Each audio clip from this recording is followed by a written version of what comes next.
Welcome to our paint stream. This is Dice and Dungeons. I'm Nichole. I think this is probably my last show before Greg gets back.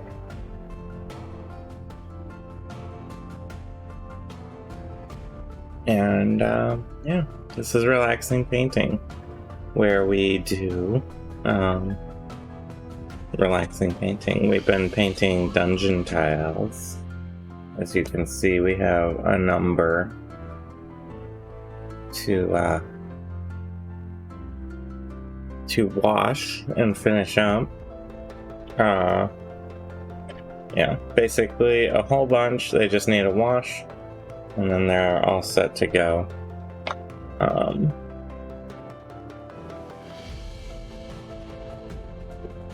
You don't want me to paint today? That's yeah, I can just... Here's the flip. Our big task today is we're going to be doing these runes. That's going to be the first bit. Hopefully, we'll see how long it takes. And then we're going to wash everything else. All of these tiles, they just get a dark gray wash. It tones them down, evens them out, everything like that. Yeah, so I'm just taking a minute, having some coffee.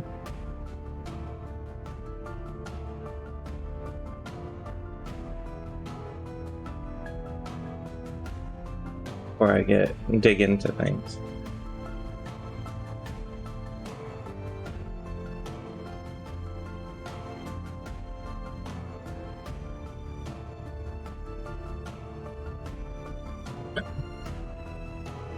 So, the way these are done, the outside of the flame is black, which I have here.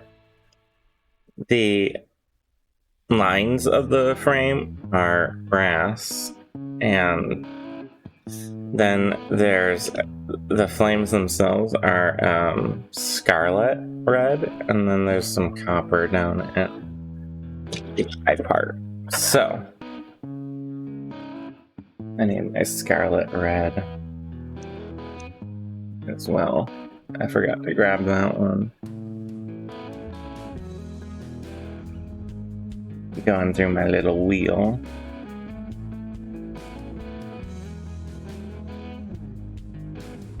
Don't worry about that in a minute. And then this brazier here also needs to be painted in brass, the whole thing. So, while I have the brass out, I'll do that as well. This large brazier. So that's what our beginning thing on the docket will be today.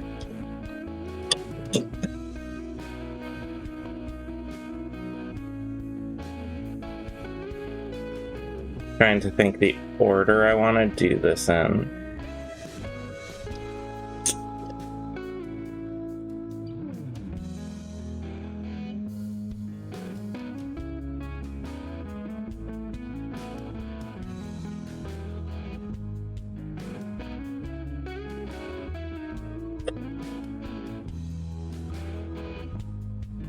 So, painting the lower parts first has some merit. Painting the brass first has some merit. I'm trying to decide what would be better.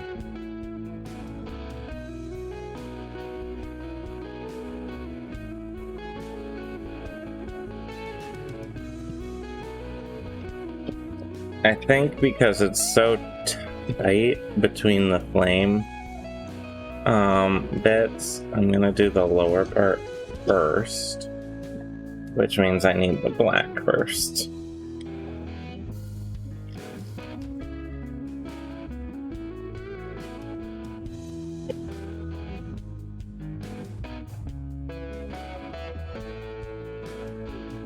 We have an open one over here. Yeah, it's just out of place. I won't open a new one then.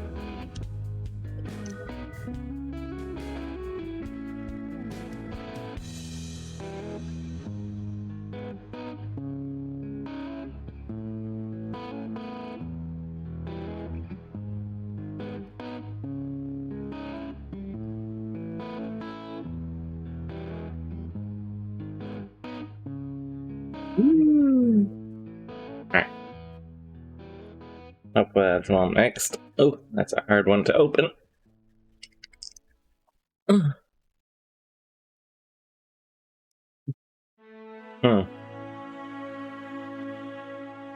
There we go.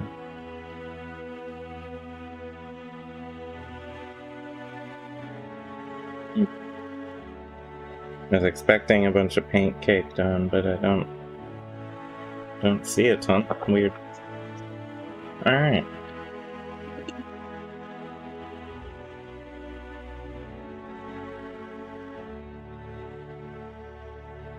So our goal here is just to get paint down in these crevices.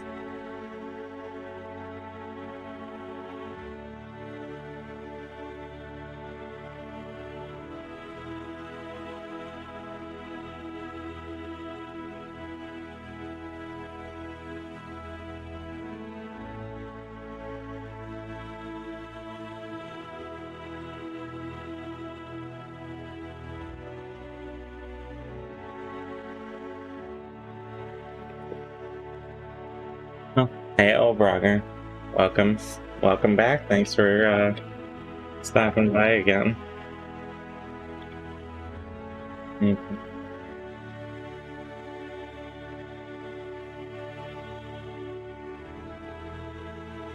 So we're starting off this morning with these fire runes.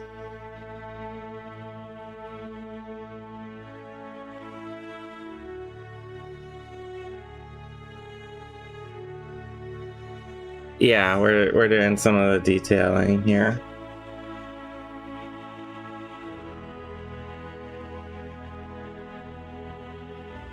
With the dungeon tiles, it's not a ton of detailing to do.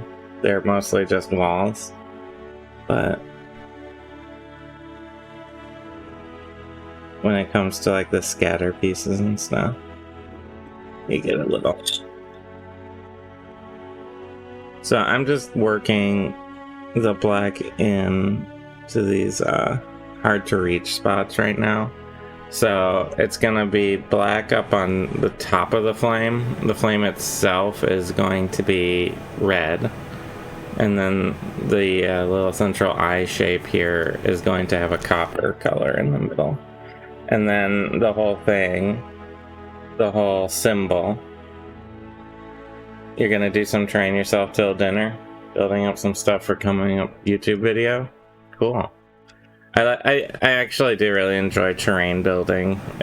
I find it, you know, as much as I like mini painting, I find terrain building is a little more relaxing, personally.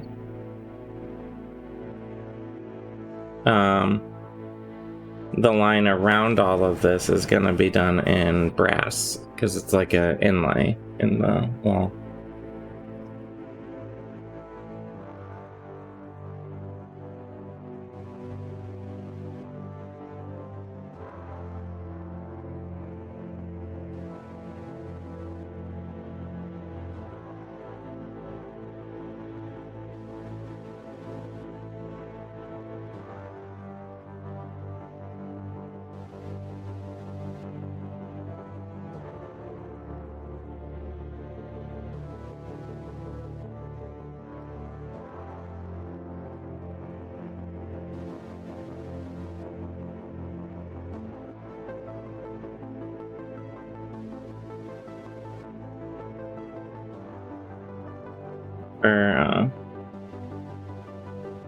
Just getting the rough color in right now, and some of the more finicky bits will be a little later.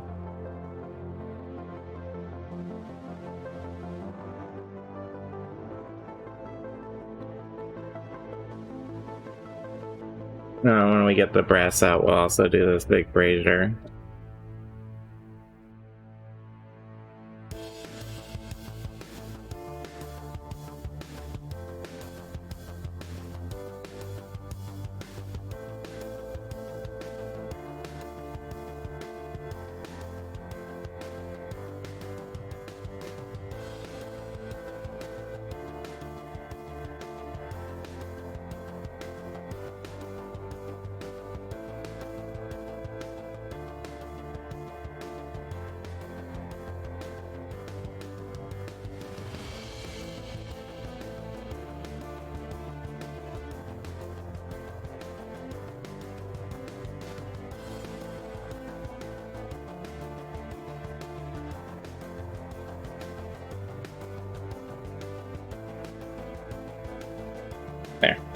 Just got the black roughed in there.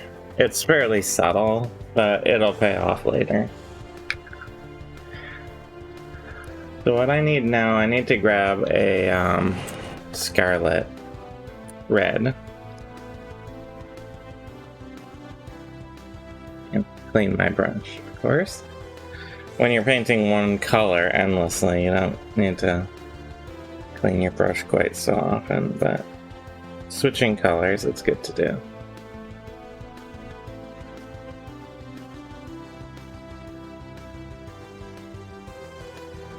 So we're going with scarlet red.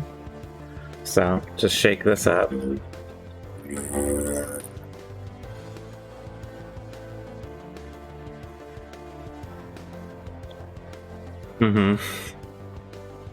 Yeah, it's our...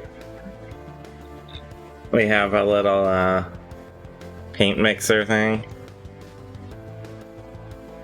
that shakes everything up, and it causes the camera to vibrate sometimes.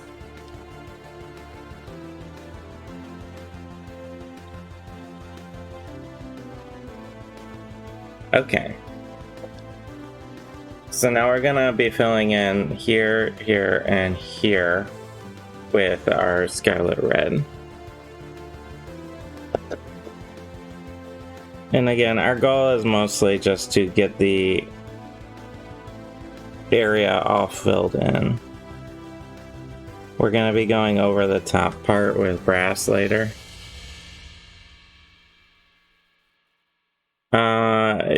I mean, probably. I don't know how to do that, and if you want to figure that out and tell me how, I can probably try and do that.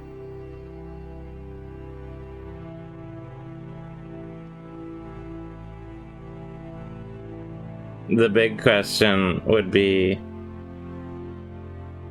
how does it know when to do it?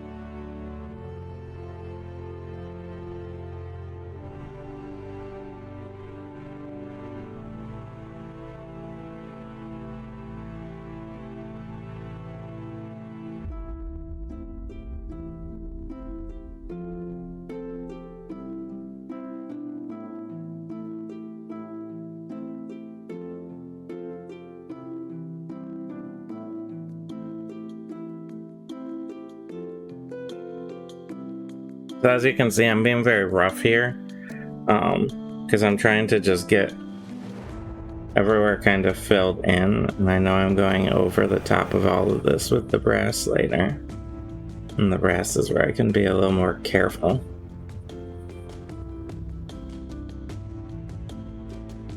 And right now I just need to make sure these lower parts are filled in.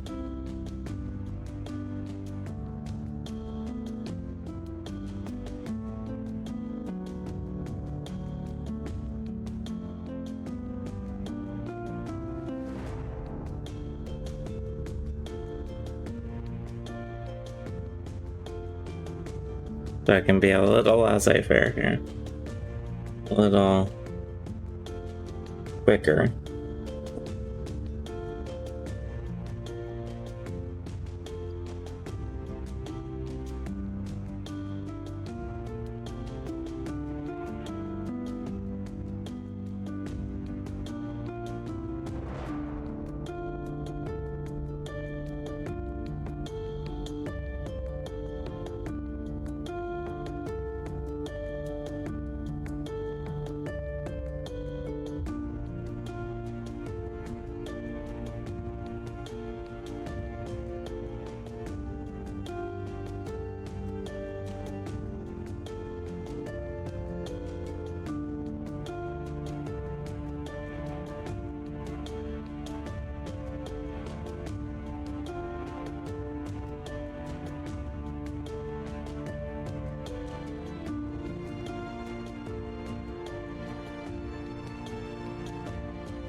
The runes are coming along all right here.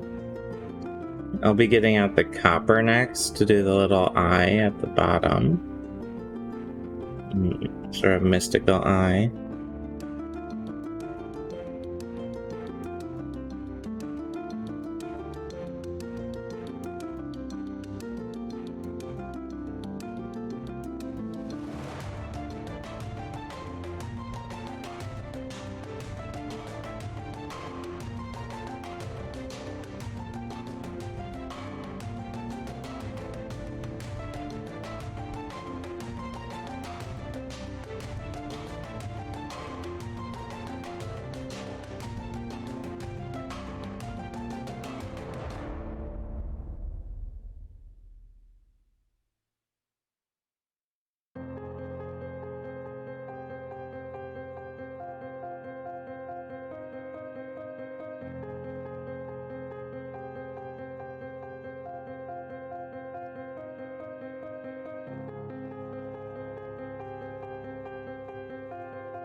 Eh?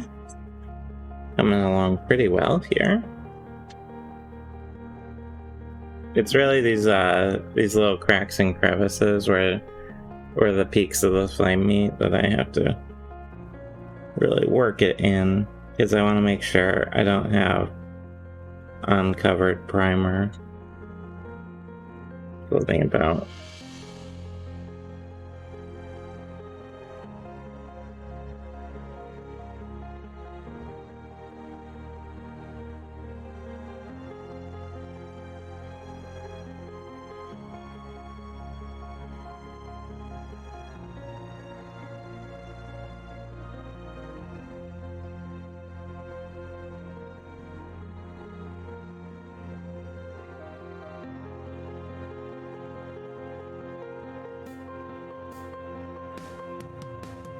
Okay, so there's our rough red.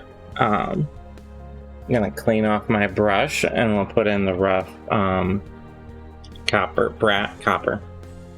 And once the rough copper is in, we'll get out the brass, and I'll do the brazier first so that the rest of the paint has a chance to dry while we're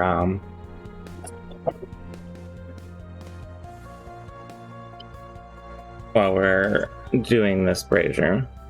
So I'm gonna have another little rave.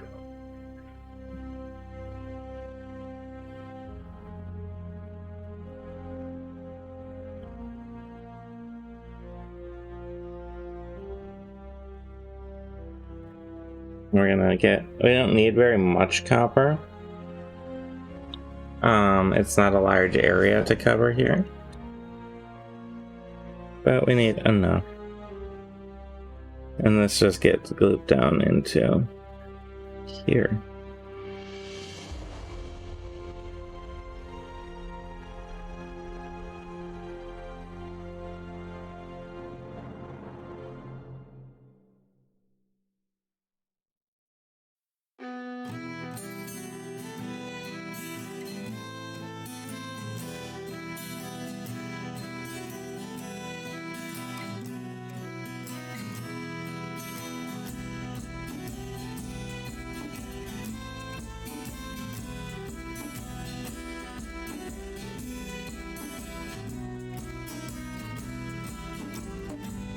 Okay, so that's our lower level color.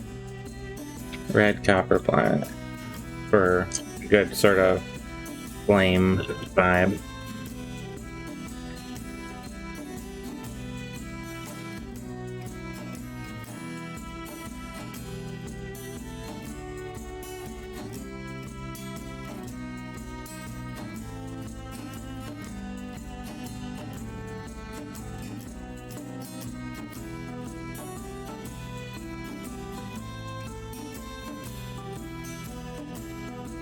flamey. I can't really name this one on the bottom because it already has its base plate on.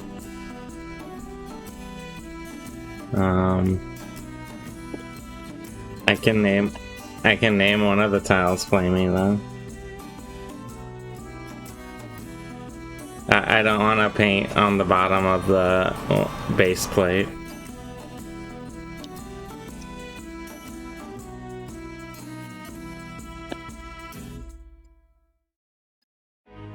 How about this one? Can I name this one Flamey?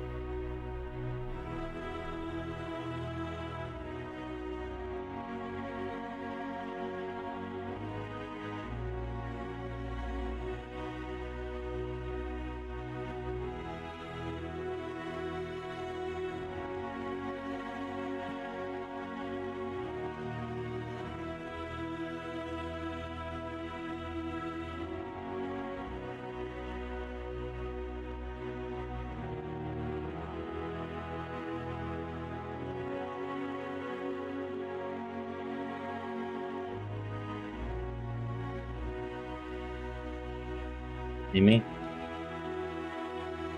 No?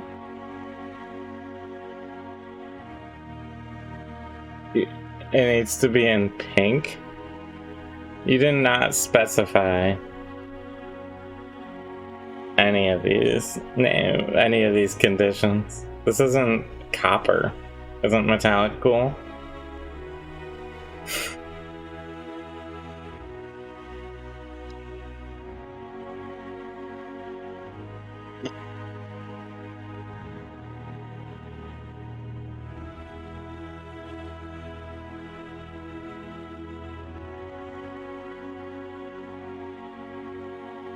Well, hold on, let me finish painting with this copper.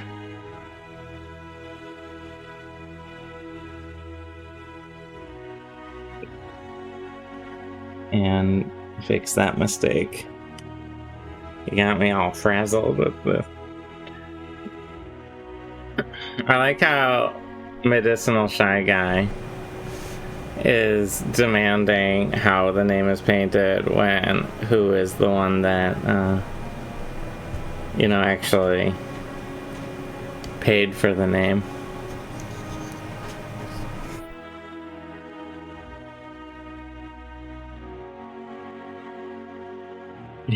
Who is on a call you're sleeping in?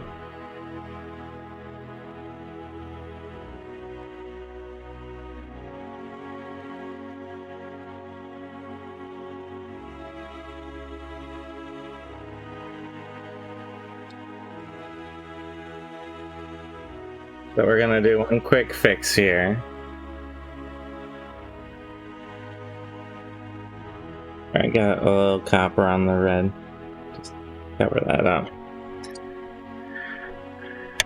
Okay, let's see.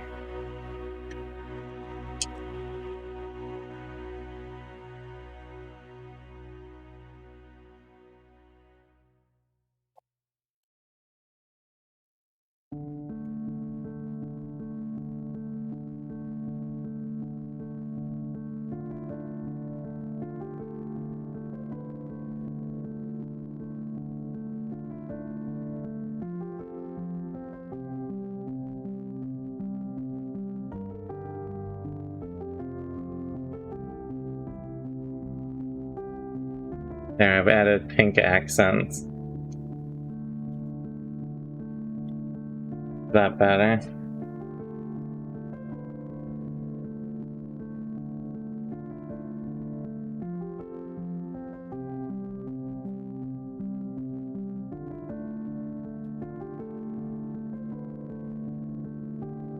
Alright, I'm gonna do the brass now. Let's see. So I'm gonna start with the brazier here, and then we'll do the outline on the runes. That's the pink paint I got. It's because it's on black.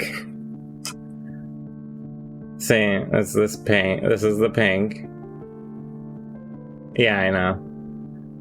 But when the paint gets put on black, it gets toned down to a more salmon color. But it's what you get.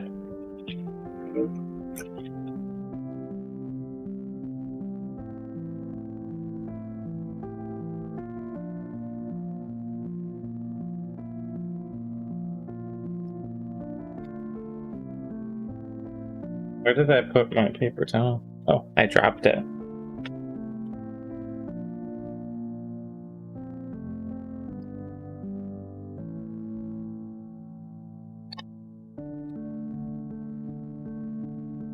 So to do the brass on the brazier here, I'm going to use two different brushes. I'm going to start with my smaller brush in order to get the edging area. And then we're going to switch to a larger brush to cover more area, more space. But first I want to get around the base and up the sides a little.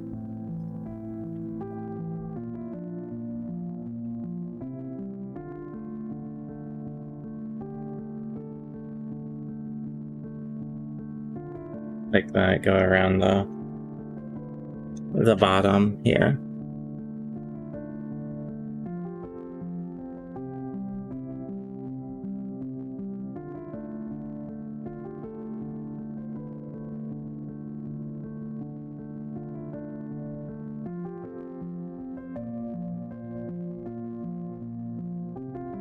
Just to help me not make as much of a mess as I might otherwise.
Okay, so now that I have this bottom ring done, I'm going to switch to a larger brush here in order to just get better coverage.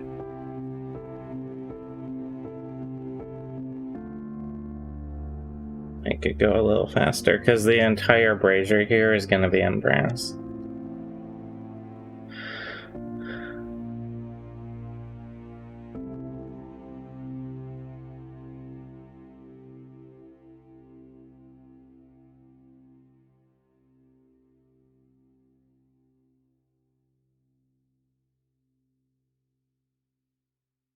And then what we're eventually going to be doing is we'll have a magnet placed in the center so that you can affix a flame like that on the inside.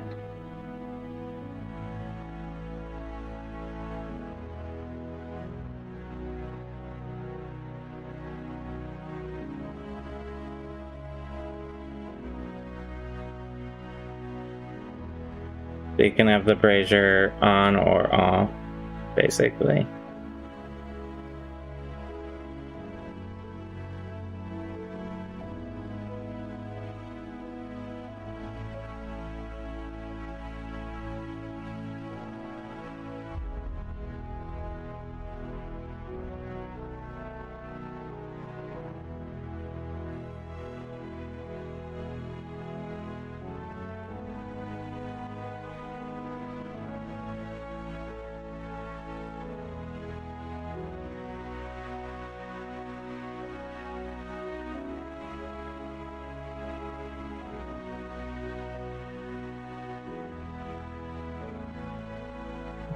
think I have the outside brass.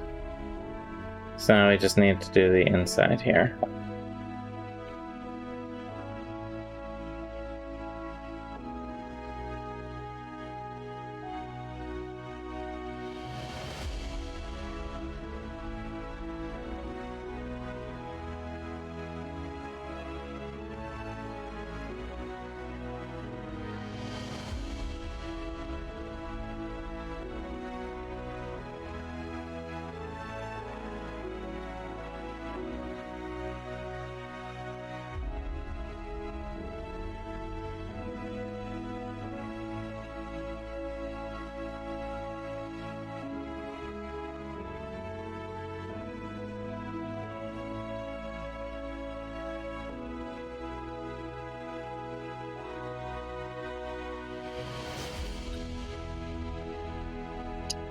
Pretty straightforward.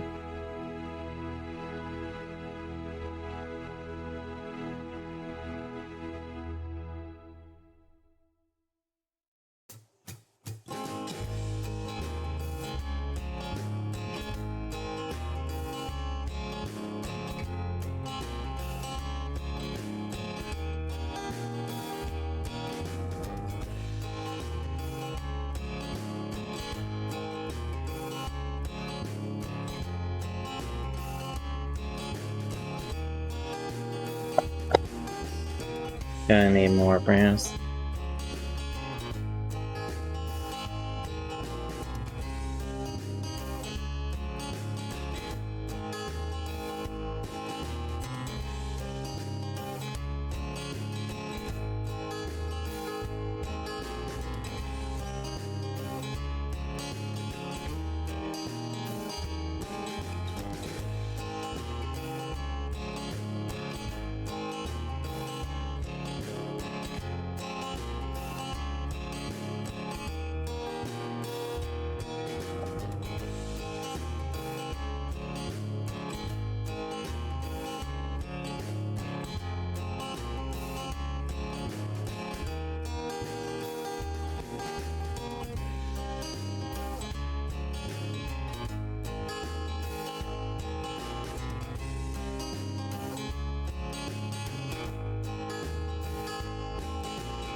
Okay, so simple, easy, just a big ol' brass brazier that will sit in the middle of a room, and you can have a fire ignite in it. So now we're gonna switch to the slightly more technical part, which is gonna be to get the brass on the outside of these rooms. So we're gonna go back to my smaller brush, make sure it's clean.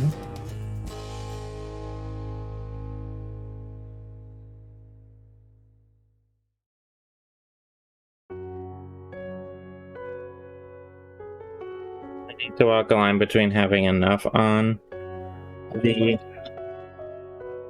brush to cover, but not so much that it runs.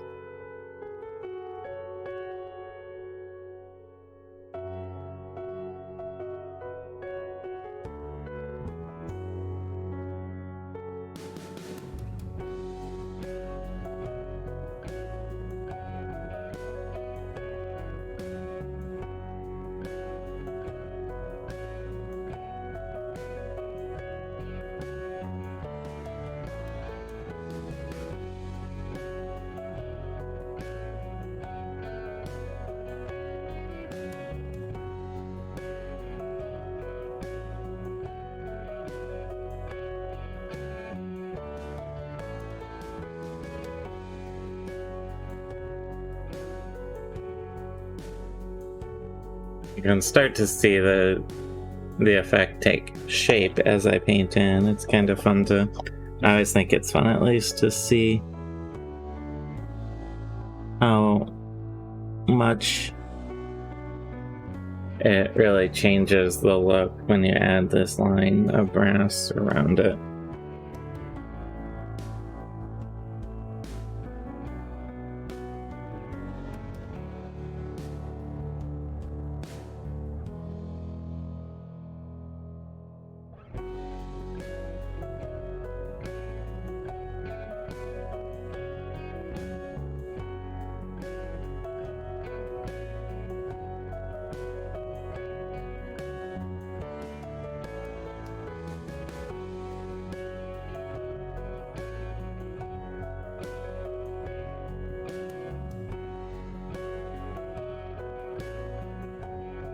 Weird, why are people calling at the call center?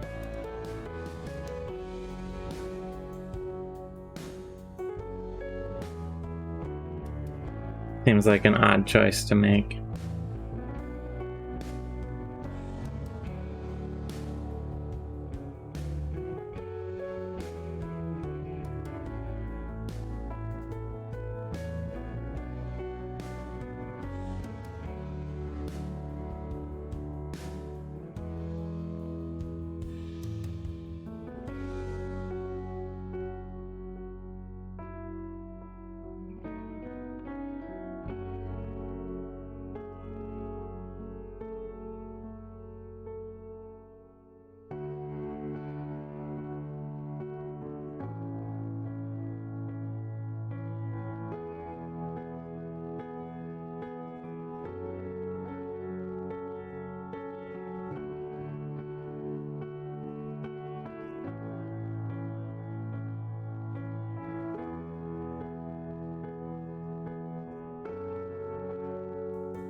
The burn everything down mood.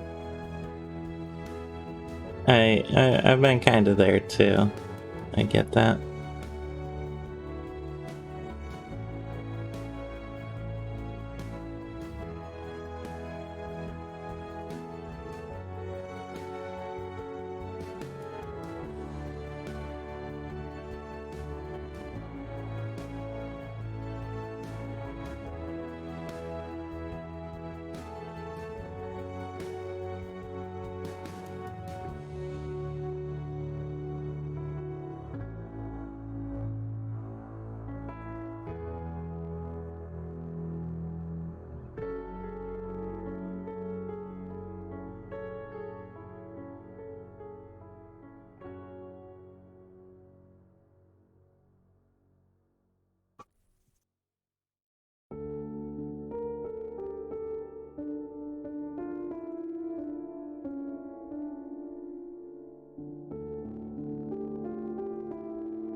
So that gives you a little side by side of how much the brass helps sell the rune.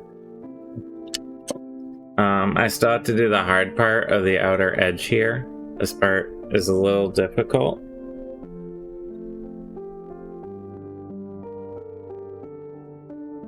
Because I don't want to make a huge mess of the wall. But it needs to get the outer edge here.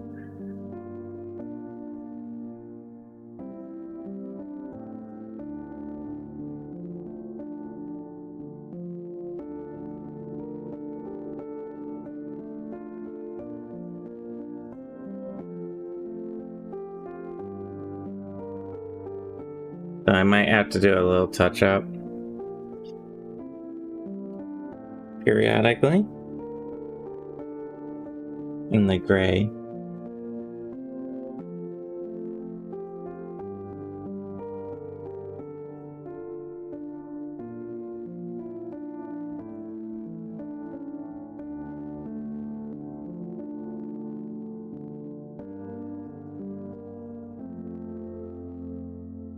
You can see it's kind of tricky, but not the worst.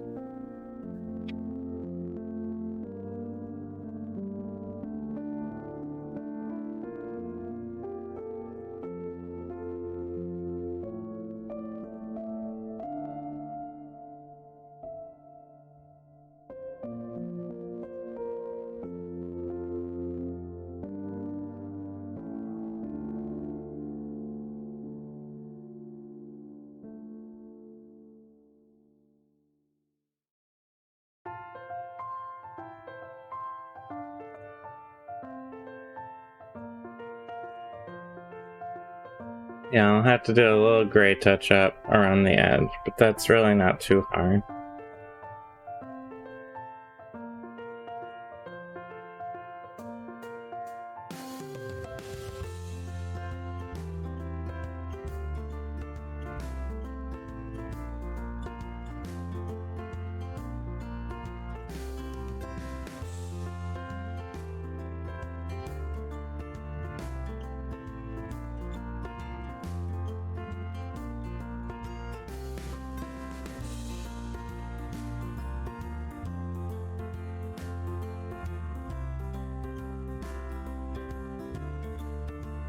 Okay, so that's almost done, rune wall.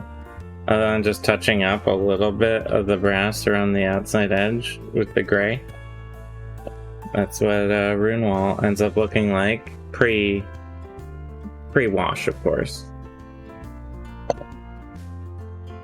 So we're gonna repeat that for the next two, and then we'll do the touch up.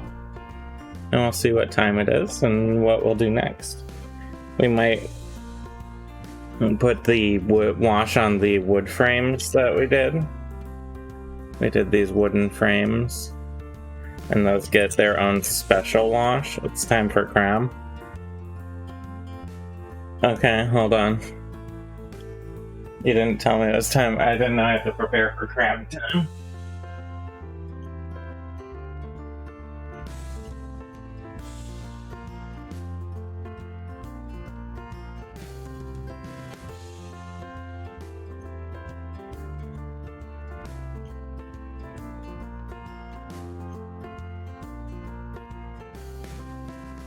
Time for crab.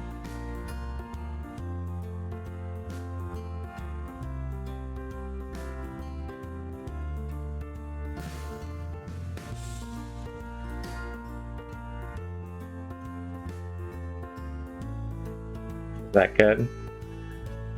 Are you enjoying crab time?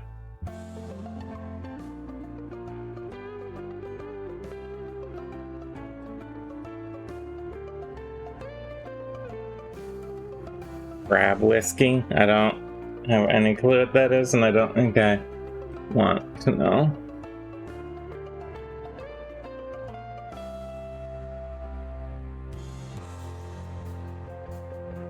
The crab's name, which crab is tangy?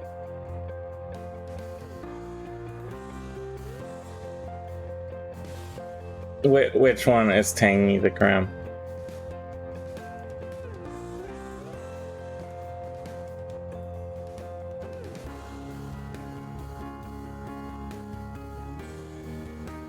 One's tangy? Okay. This one's name is tangy now. This one doesn't get a name.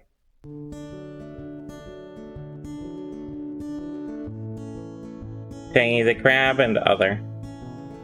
And the rest.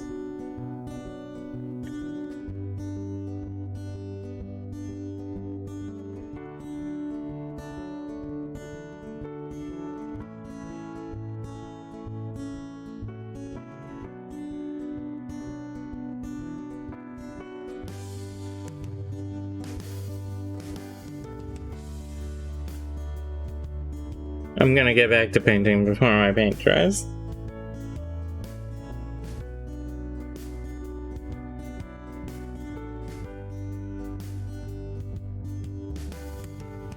But we had some crap time.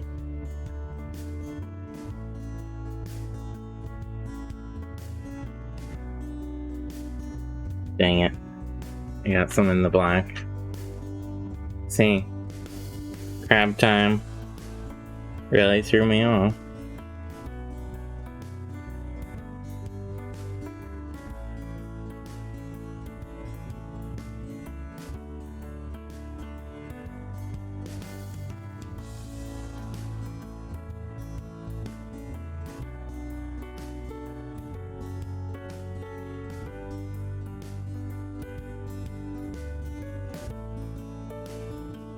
This is why you have to crab time responsibly.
I actually really hate crab as a food. It's probably my least favorite food in the world.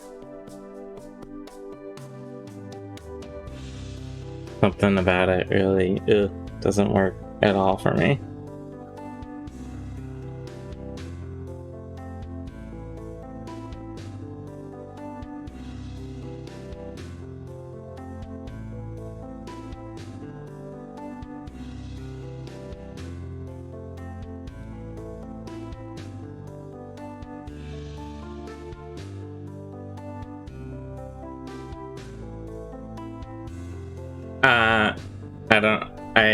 I can't really say my least favorite food is alcohol because I've never had it.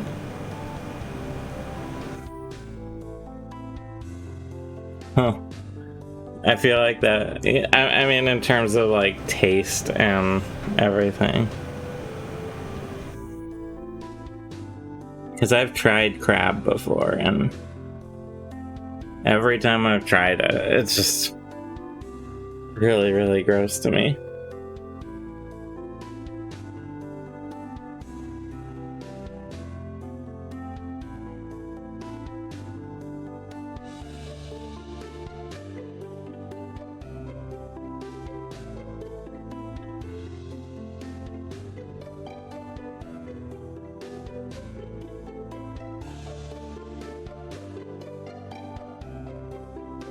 Because the thing is, I've actually had foods that have alcohol in them, it's just the alcohol gets cooked away. You know, like if you have like drunken crab, any crab, I don't actually like the flavor.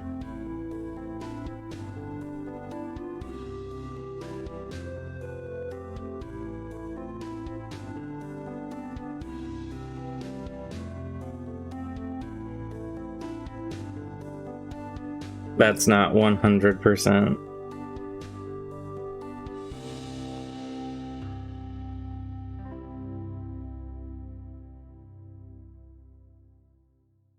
Oh, yeah, I mean, there's a big difference between drinking alcohol to drink alcohol and having a teeny tiny remnant of like white wine in a fondue. You know. I have never eaten rum cake though. I have had alcohol in certain dishes where it is mostly like heavily cooked away. Like I'm thinking white wine in a fondue, or like a stew where you might have like stewed it with like, you know, a Guinness in it or something.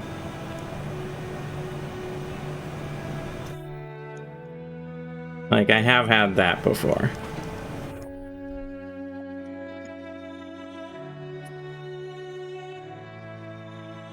But anything that's like rum cake is just like cake soaked in rum. It's not, you know. So I haven't had anything like that.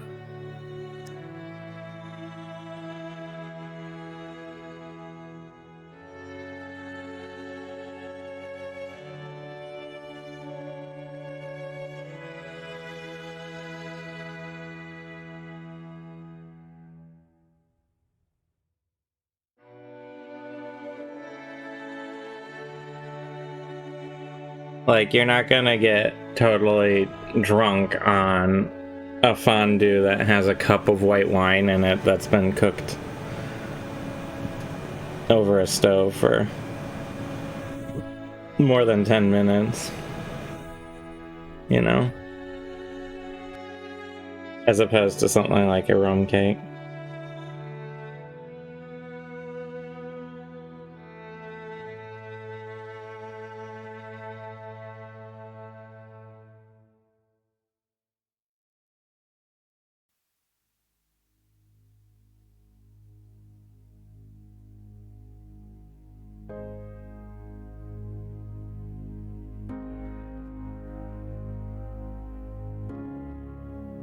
Yeah, or a red wine infused sauce. Like a red wine glaze on on a steak, I don't really think of that as consuming alcohol in the way you traditionally would consider consuming alcohol, even though, yes, technically it's consuming alcohol.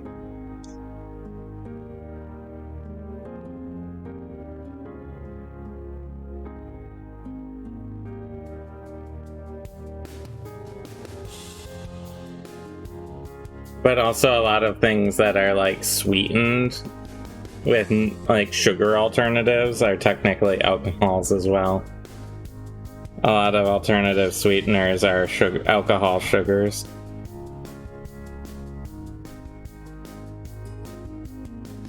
But they don't actually have any of the alcohol effects.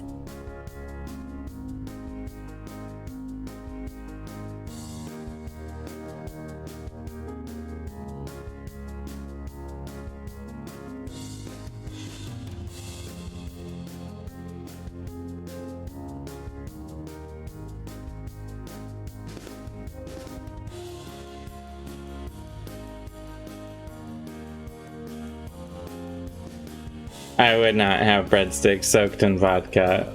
And breadsticks, soggy breadsticks in general sounds really gross.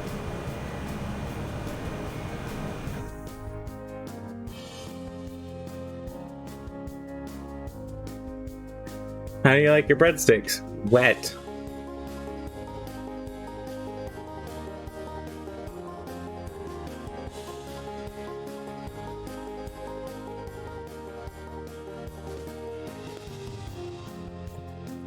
Sloppy sticks. There you go.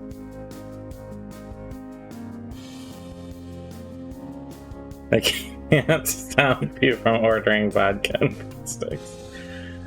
Oh boy.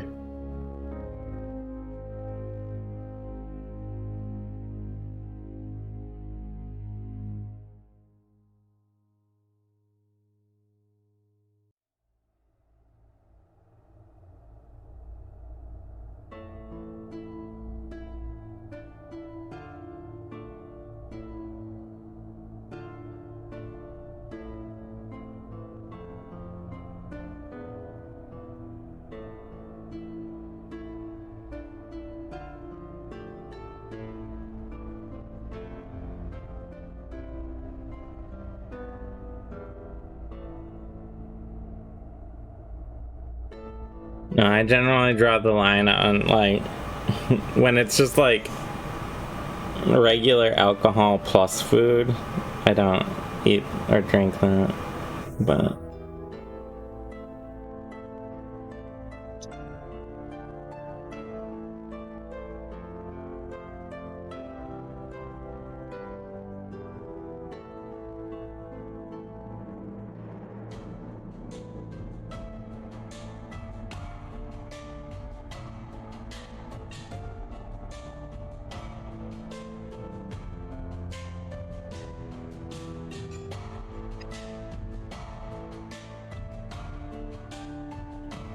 Okay, we're gonna go around the edge and then we're gonna do some cleanup.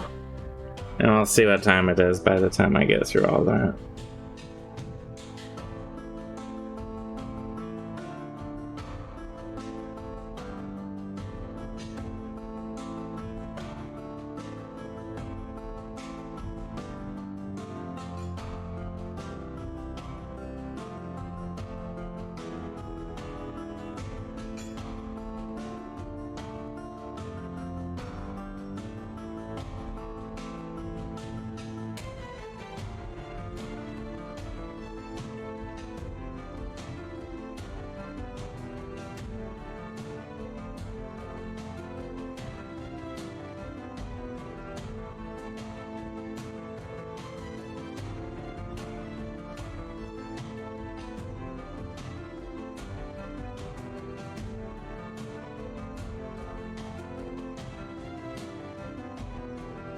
Vodka sauce with noodles. Yeah, but I don't think I've actually had vodka sauce actually. But isn't that actually like cooked into a sauce rather than just like, it's not just like creamy vodka on noodles.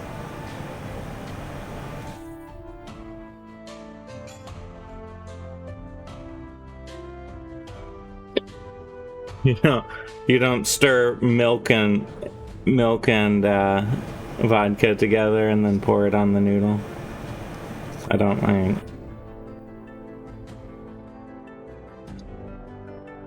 Creamy garlic cheesy tomato sauce with vodka. Yeah. See, that doesn't sound bad at all.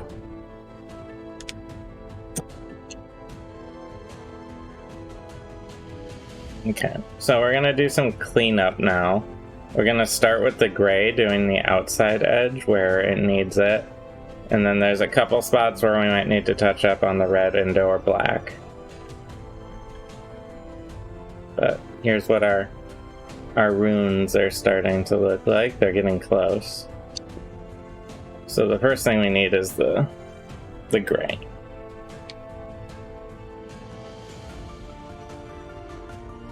And to clean off the brush. So it's very like, yeah, a cheesy garlic tomato sauce, tomatoey sauce. So that sounds quite good.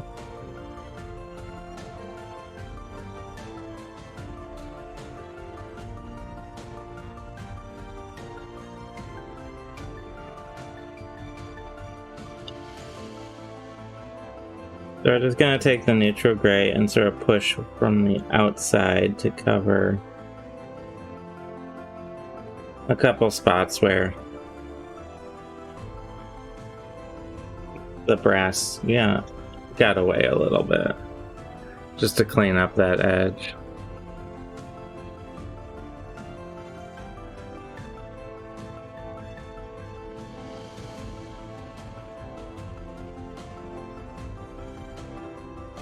Oh, pretty straightforward and easy, really. It's just this little finishing work.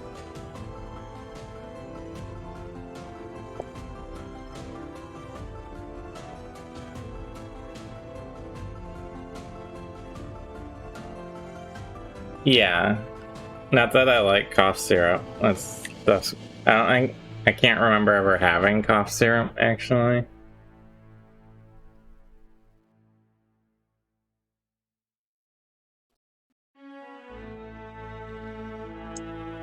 But yes, you don't need to be carded to have a sauce with a booze in it.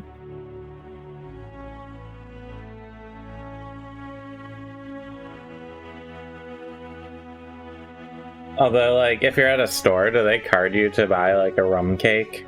I don't actually know. If it's, like, a rum cake soaked in rum. Do they go, like, can you just, like, buy that? Or do they treat it like alcohol?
Okay, next we're going to do a little red touch-up.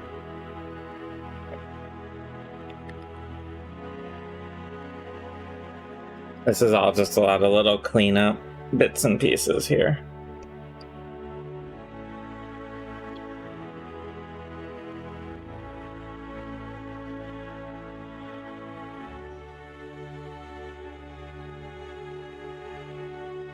Accidentally squirted out a little too much red, but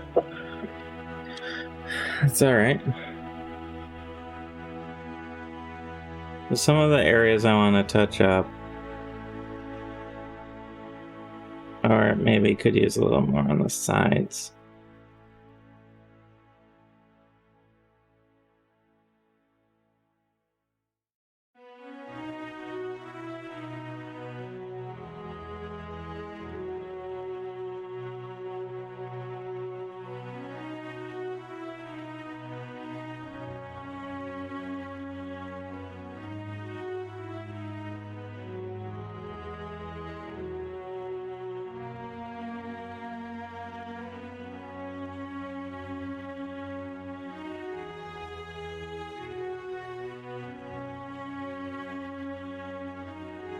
Here's a spot where the brass sunk down into the red spot, so I just want to cover that up a little.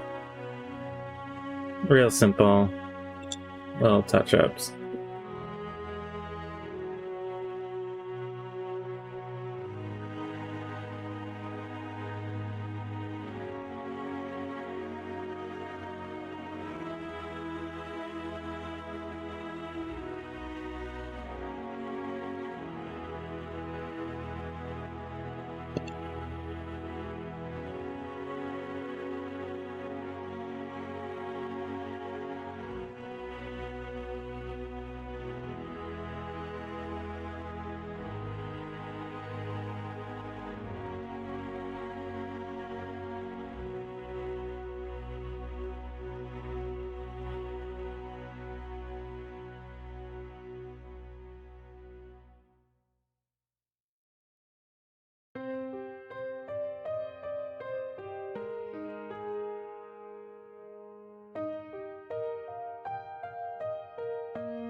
Not to touch up the brass a tiny bit in a spot or two, but that's fine. We'll do the black first in case there's any spots that the black needs to get touched up with brass.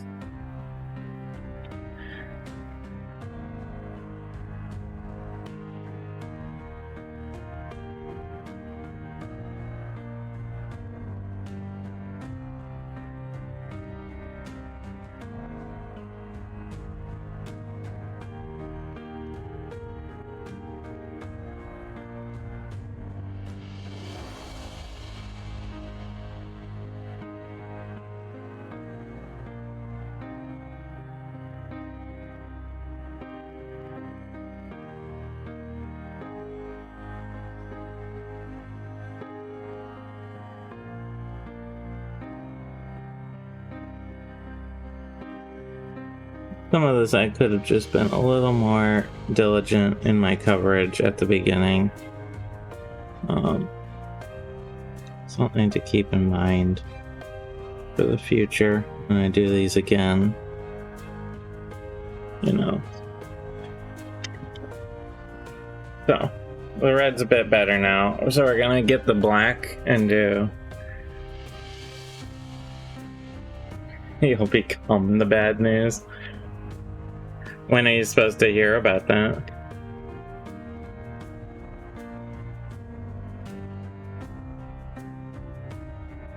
Should hear today. So you're gonna hear in a couple weeks. Right?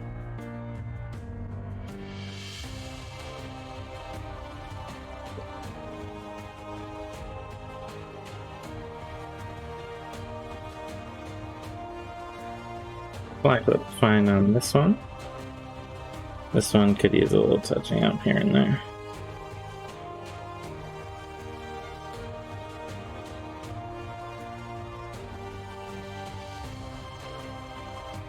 Bring all your guitar.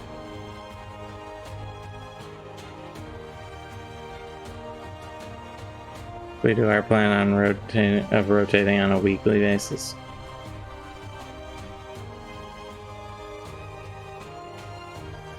You have a lot of guitars, huh? Out there.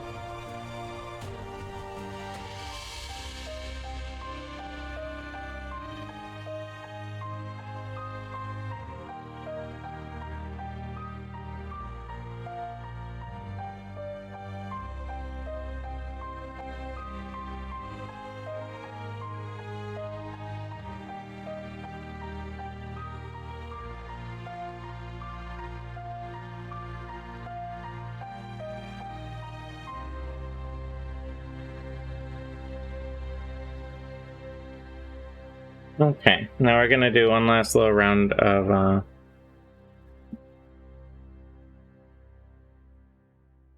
immediately replace the one that costs 30 times more. That's a good plan. We're gonna do a tiny touch of brass touch up now, and then we'll be done with the rooms. Except for the wash, of course. So there's a couple spots where we just want to clean up the brass from our initial pass or our touch up. And this piece, that looked like that one spot was it.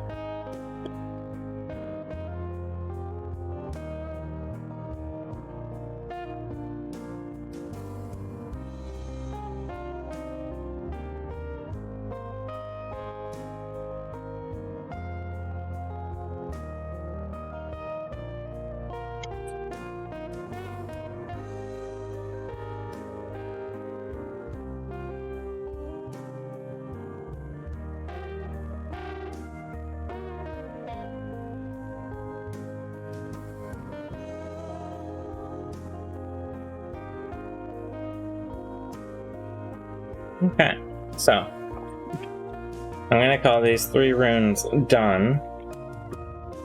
And what I think I'm gonna do, I'm gonna wash the door frames next. So we have 4 door frames here, and the wood gets washed in a separate color from the stone. Gypsy jazz guitar made in Israel. I mean, that sounds neat, I guess. Yeah.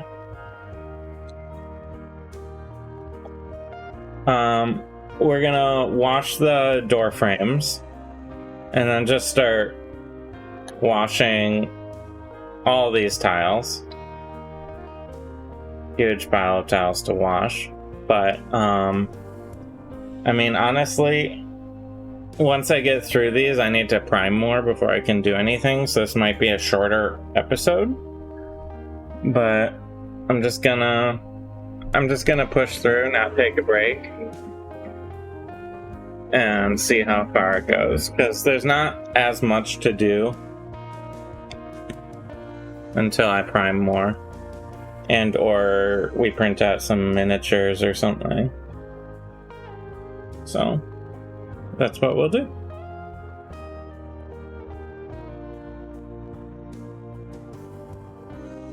So I'm using this, this is a smoky ink.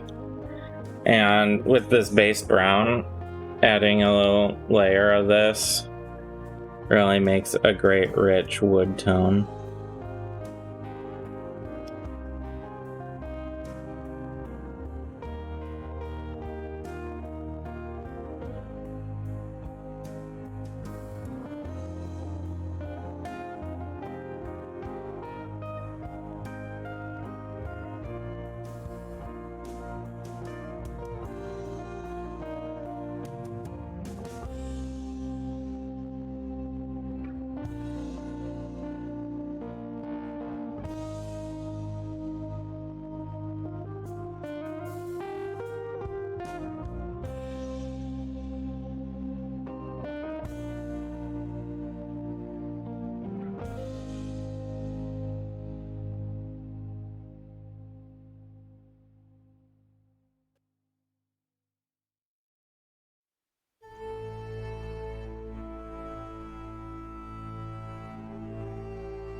Stuff reminds me almost of like Worcestershire sauce.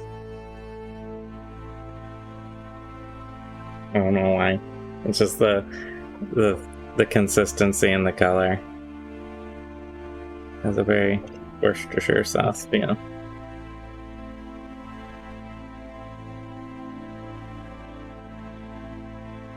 So you can see in a sort of side by side the difference that putting the smoky ink over the top makes.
Okay. So that's one door frame colored in. And we're gonna do these other 3. And then we're gonna start going through our tiles and washing. Very exciting. Yeah, hopefully we have enough dark gray. I think we have backup bottles. There's just a lot of tiles here.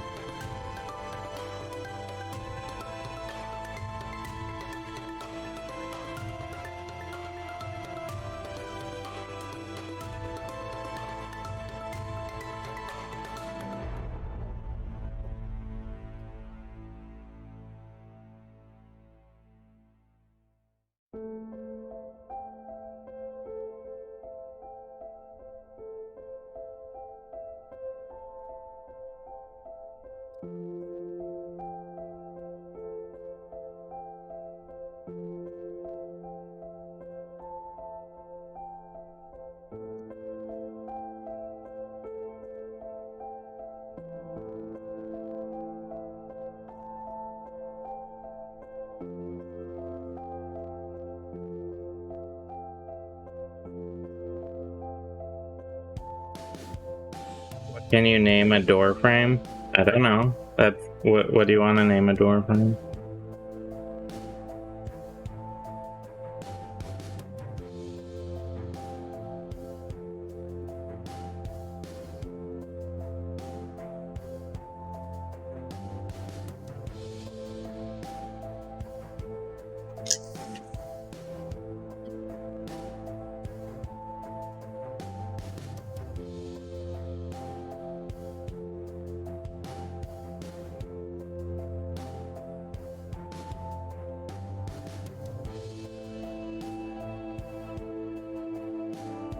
Dora?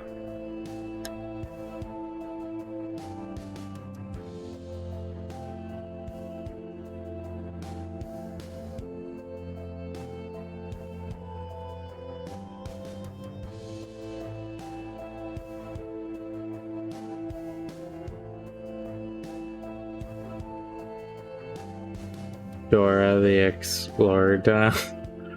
That doesn't fully work?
Okay, there's door number 2 of 4. Run to these guys. Might need to put out some more of my smoky ink color here. I don't know, we'll see. I'll try not to. I don't like to waste paint, so I try to use up everything that I put out first.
one more door frame to do.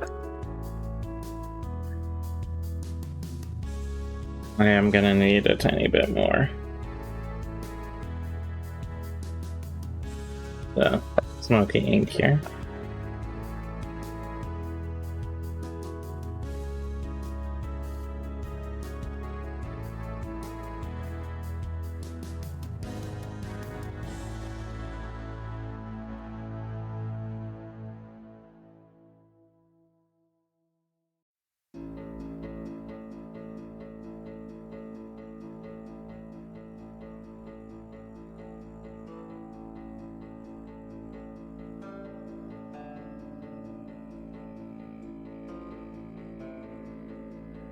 Okay, let me get the paint off my brush and then I will stretch.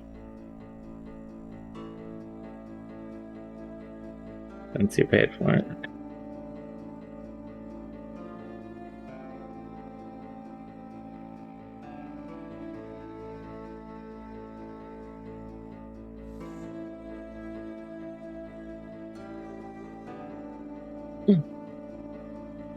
I stretched. Happy?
Okay, last door frame done.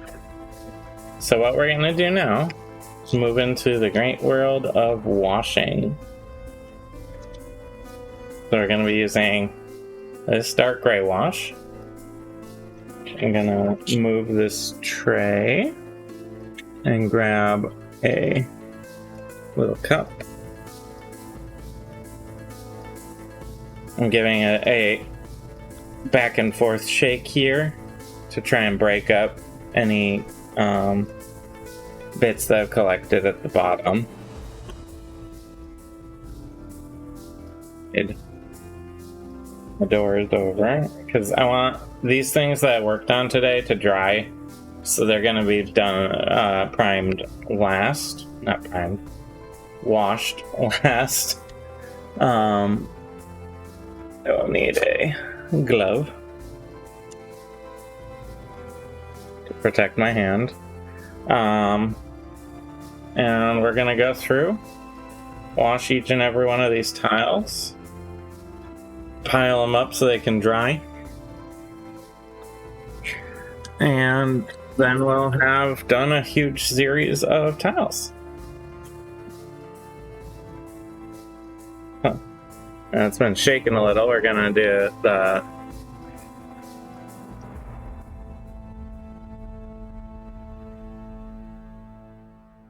mechanical shaker.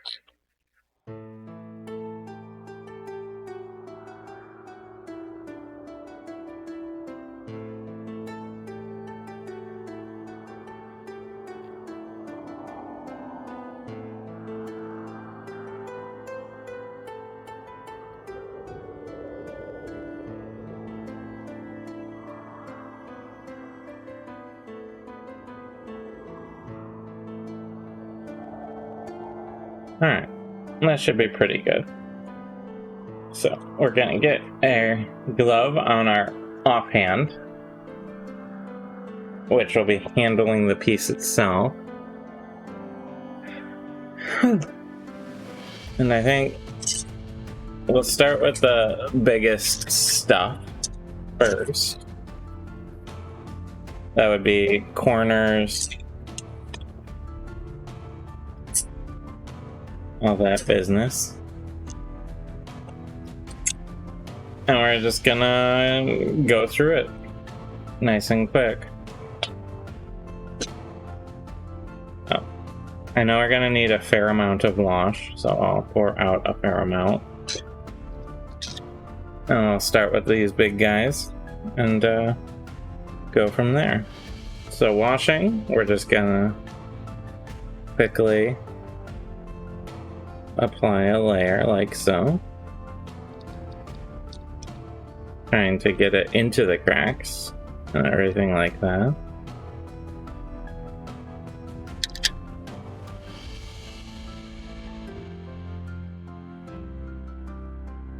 Make sure all surfaces get covered. And this will create a lot of interest, variation, and sort of normalize all the colors between each other.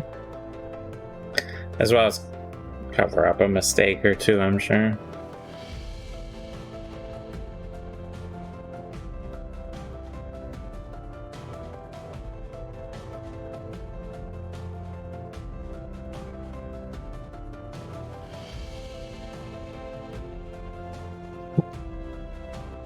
And of course we have the floor, which on this large piece really constitutes a large portion of it. Sort of spread around. So, and then of course we don't want to forget our little side bits.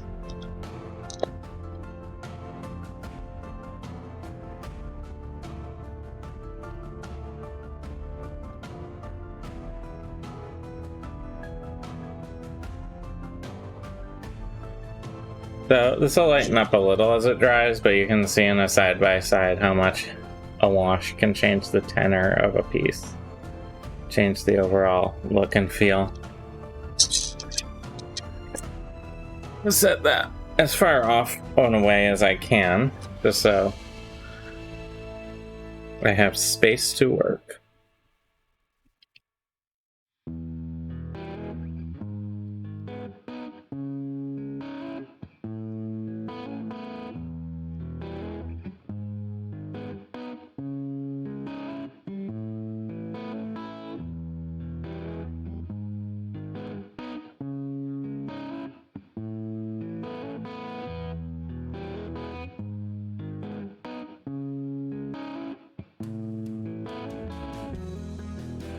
Oh geez. A cap popped off a bottle of glue and you had to spend 15 minutes cleaning your project and table. Oh man. That is rough. I've had that happen with paint bottles too sometimes, but glue, especially if it was something like super glue and I dry it where it cures quickly, whoa, that can be intense.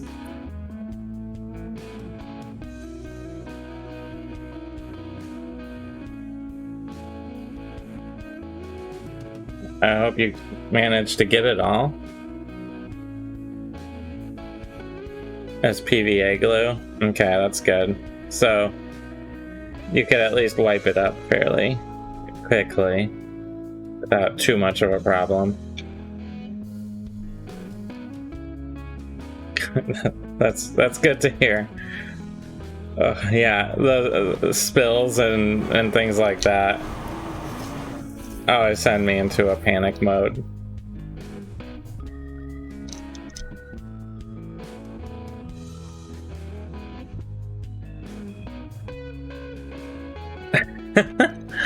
Oh, yeah. Well, that'll do it, a cat, for sure.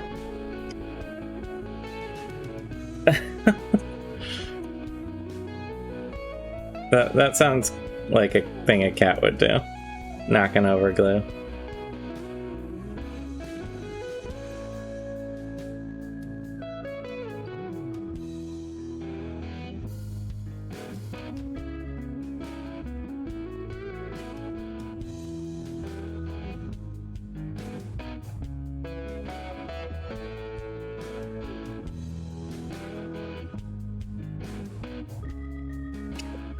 Oh, speaking of spills, there we go.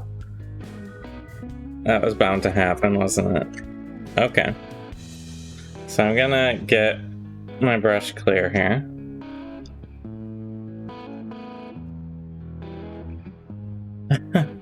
Yeah, Final Fantasy 15 is a great game. I enjoy the Final Fantasies in general. Yeah, speaking of spills. Yeah. There. That's what I should have done, right? Luckily, it didn't spill on anything that I wasn't actively painting.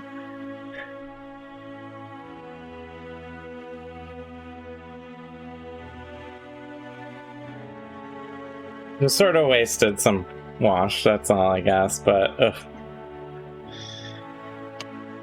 That was inevitable, wasn't it?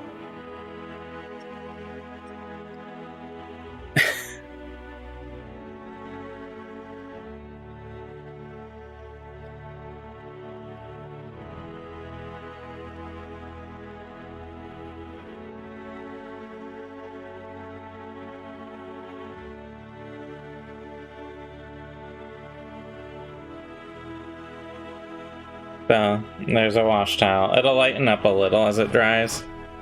And, yeah.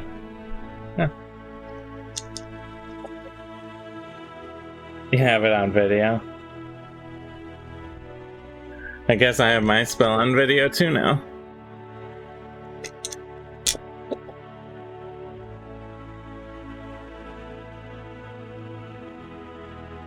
Although my spell wasn't nearly as intense as yours, I gotta say. It was just some wash.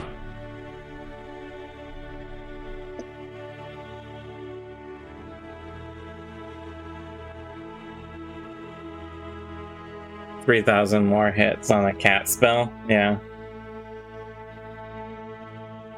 Well, it has accident plus cat. That's like prime internet right there.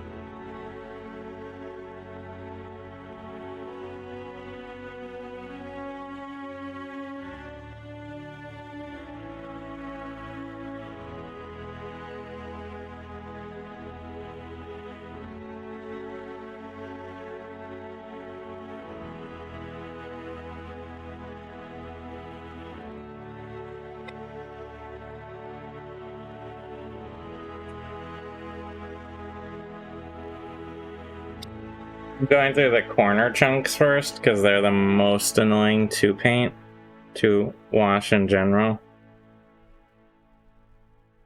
And I like to get through the most annoying parts first.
getting kind of focused in, so sorry if I'm quiet.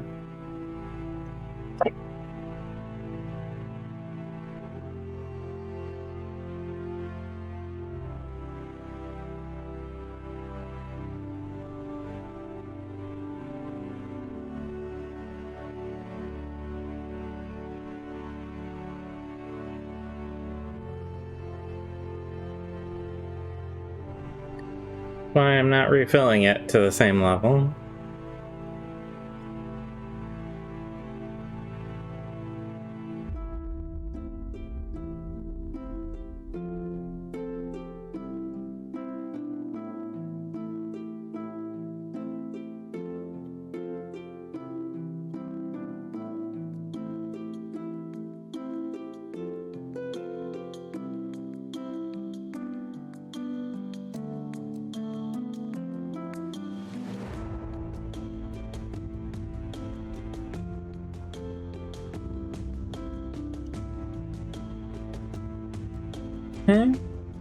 Now we're gonna grab our rough stone corners.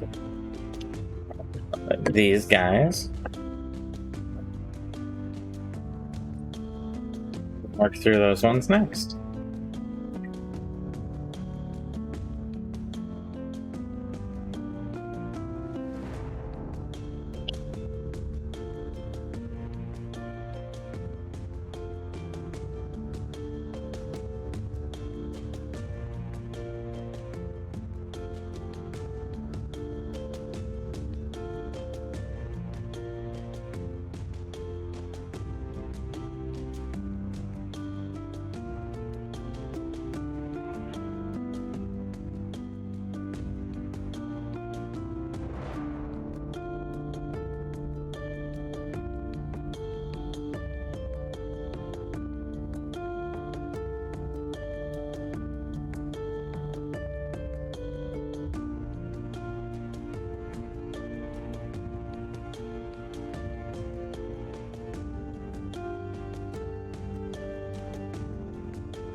Excuse me.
Knocking over this cup a lot today.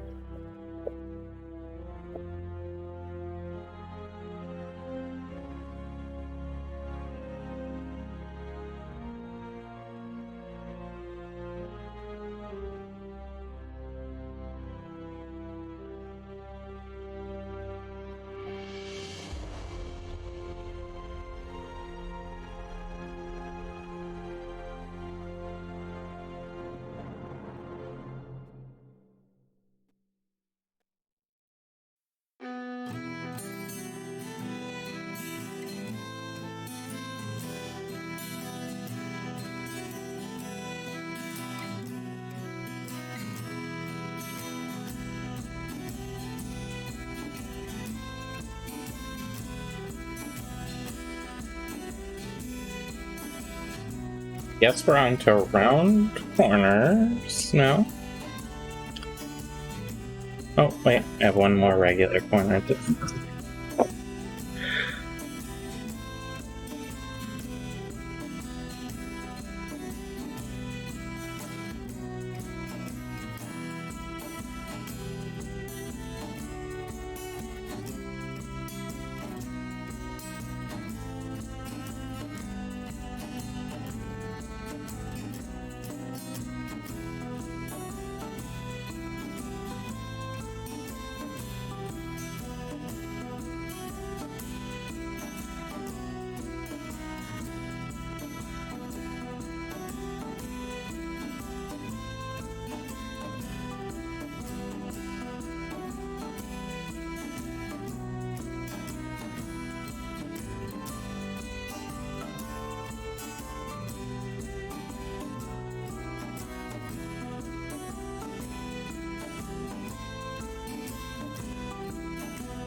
Okay. Now we're on to round corners. And then we'll do windows. We'll just keep going through, like, piece style at a time.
Hey, last of the round corners.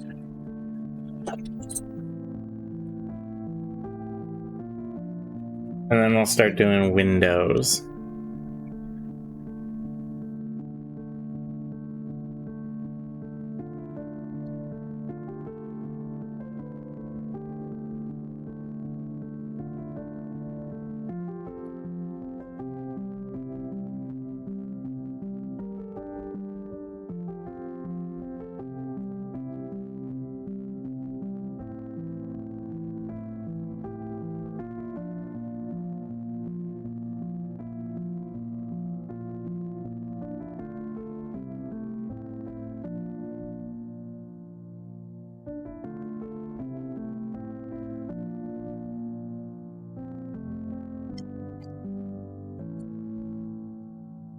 So we have a mixture of arrow slit windows and open windows.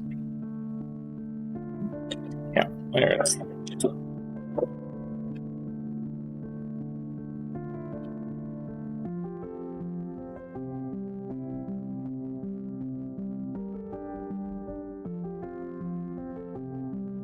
Work down into little areas around the window. That's what makes these pieces very slightly tricky.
Arrow slit window.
Okay.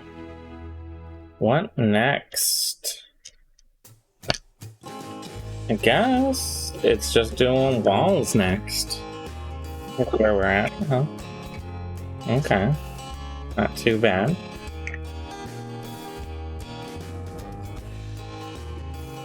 So, here's Flamey. We are... Oh, I missed one arrow window. I'll do that first. And I might do the platforms.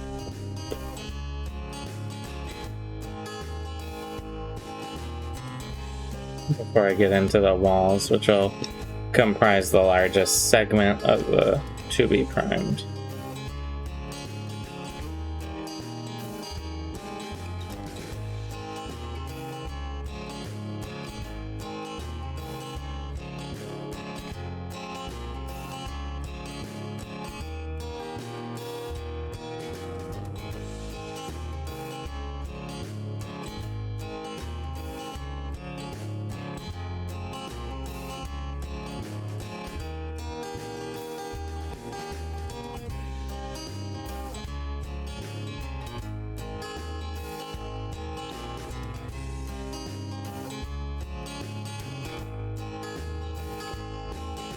Okay. Reaching over a little, we have some stairs and some platforms. And we'll do these quick, these little stairs and platforms, just because they're an outer piece that there's not a lot of. Do a flip. How was that?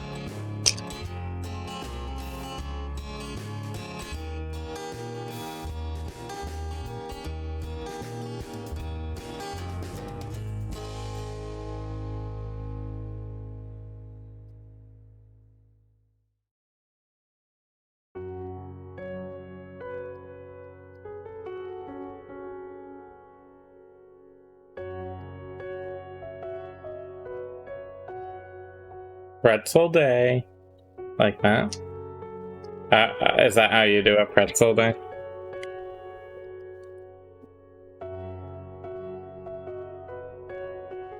I guess. Just keep pretzels down here. Getting stale. So that when someone does pretzel day, I have to eat a super stale, gross pretzel.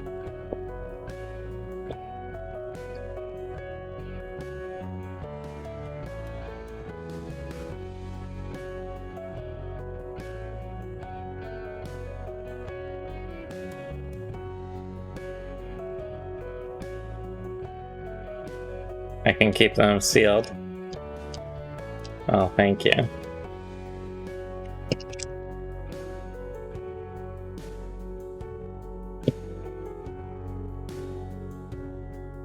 Some dips in the fridge. So I'm allowed to dip the pretzel? Or not monsters? Okay. I don't have to have stale pretzels just sitting around with no dip. Oh yeah, those little like prepackaged things. You are monsters, but not in regards to food. That's fair. That checks out. Up everything and eat them in the slowest possible way. Yeah, just letting paint dry right on the brush because I'm having a pretzel day.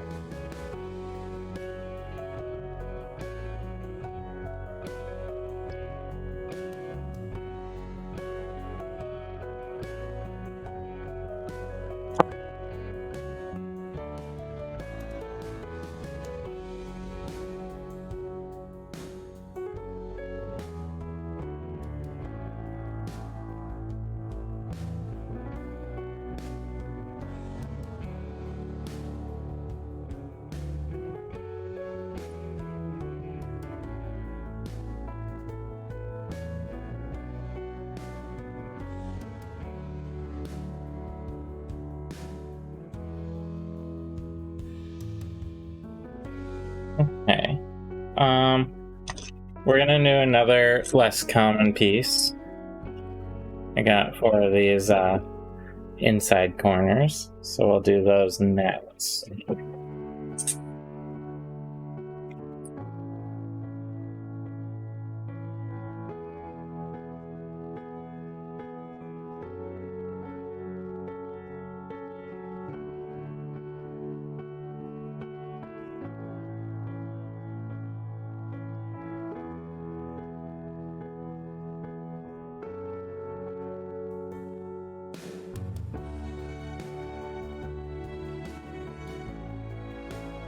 Two on the microphone. Oh, into the microphone and then on the microphone. Just become like a gross ASMR channel. Or just like someone like breathing heavily and chewing snacks.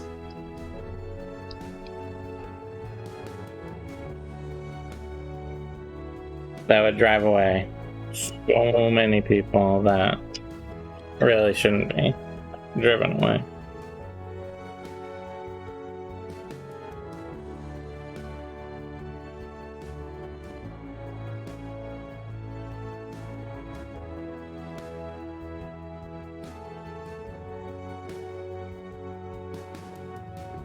The future streams, that's where all the money is. Snack eating. Well, there are videos where people just eat.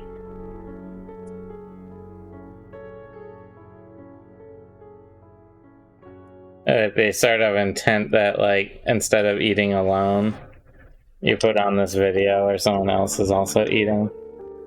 And we're sort of eating together. Kind of.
Okay. Now we're gonna move on to walls. Start with the rough cut dungeon walls. And then we'll do the smooth cut dungeon. Sounds like a plan.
Right. We are coming along here. Gonna need to refill my cup after this one.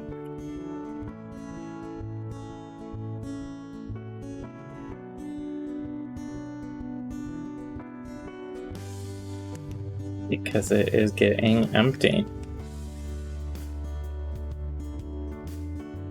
But we're definitely making some progress. We have coffee delivery off camera. That I'm gonna ruin everything. No? You better hurry. You better hurry, the camera's coming towards you. You're hiding. Okay, fine. I'll reset the camera. The camera's reset. You can leave. I don't have it pointing at you. It's not actually pointing at you. Thank you for the coffee.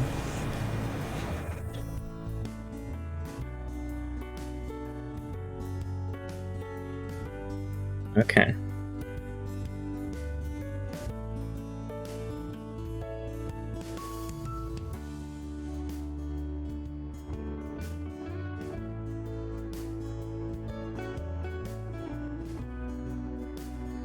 Cool cat boulette.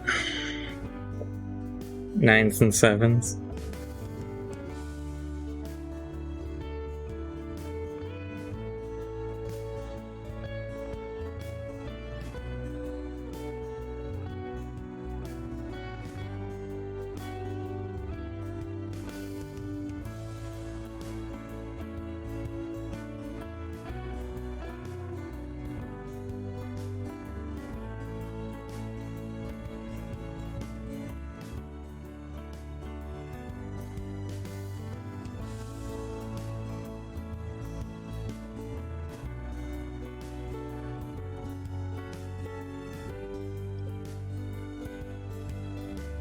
We are.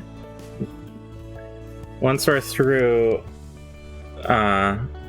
these walls, then we'll have the cut stone walls to do. And then after the cut stone walls, we'll probably do the ones we painted at the start of the episode. Those will take a little more finesse than some of these tiles have to prime, just so we don't make a mess of our work. And then we just have a bunch of floors to do, which go pretty quick because they're just the floor.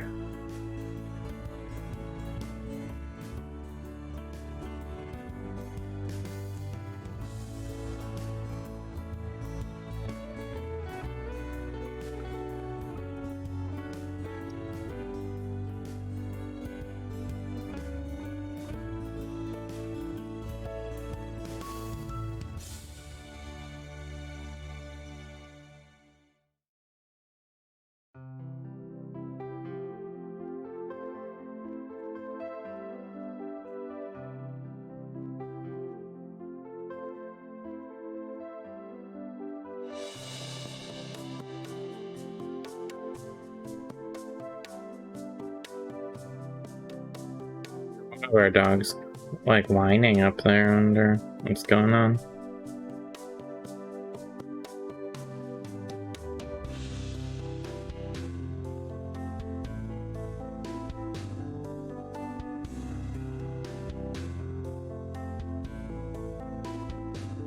Lexi's up there with them, so.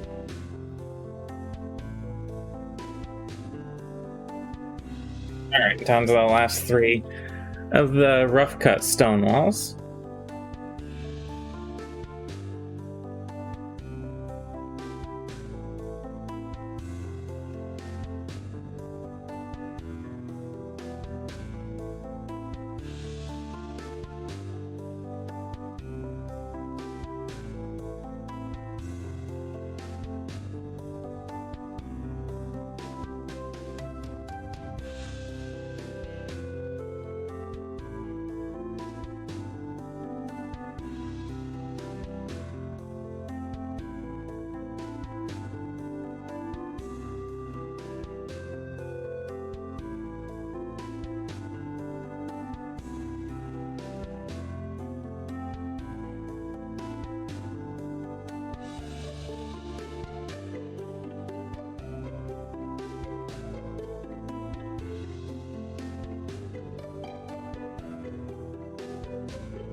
going along in pretty quick order here. About 12:30 local time. Not too bad. Alright, the last of the rough stone walls. And then we have a big old pile of cut stone after that.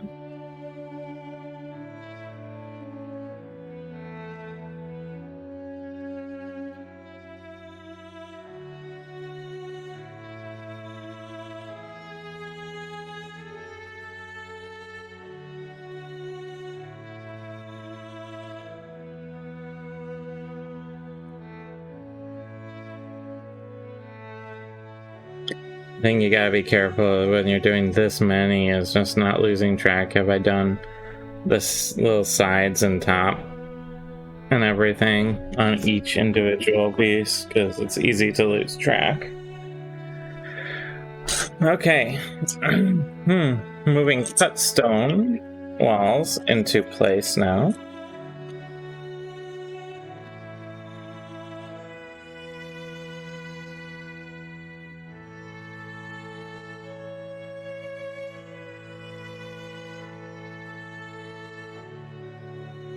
And so we have 8,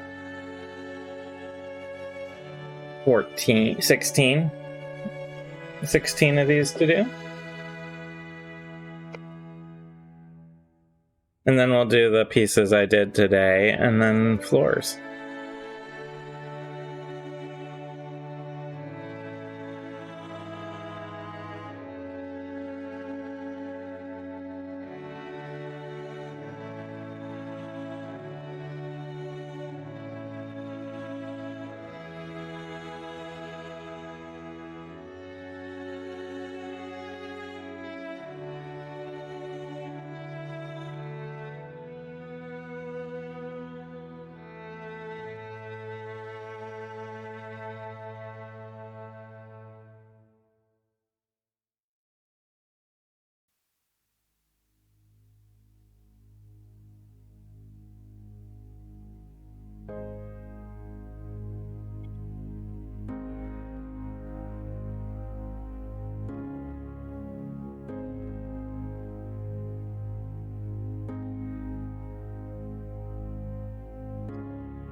Okay.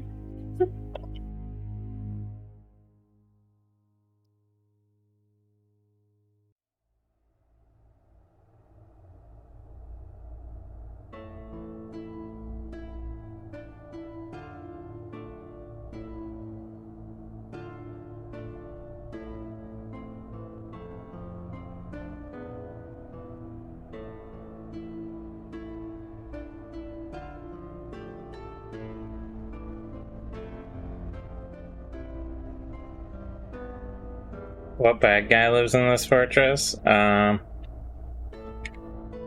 Mark Antony. I, I don't know. Lord Tim.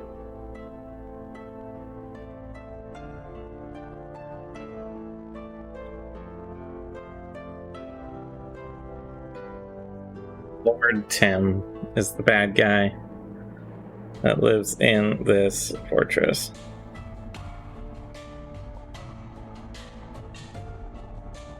Lord Timothy. No, Lord Timothy was unrelated. They were the neighbor. His home needs improvement. Why do you say that?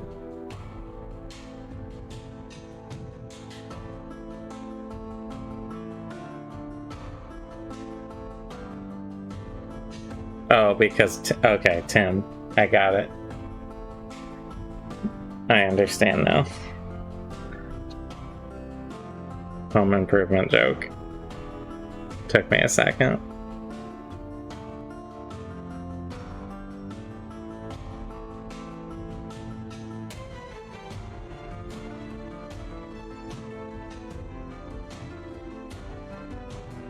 Tim the Dark Lord Tim.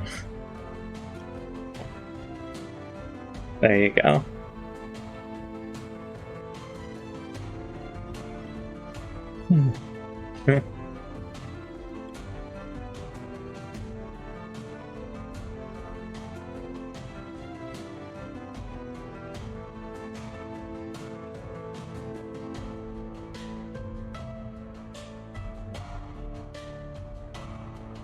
Funny, because he is a bad guy. Yeah, that's what I've heard recently.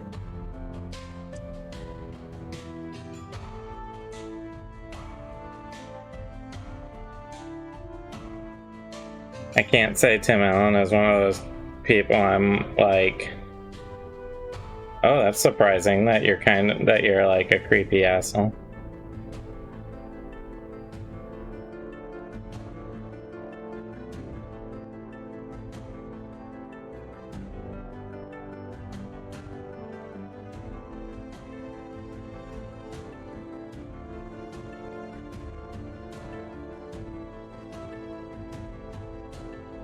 Shocking revelation.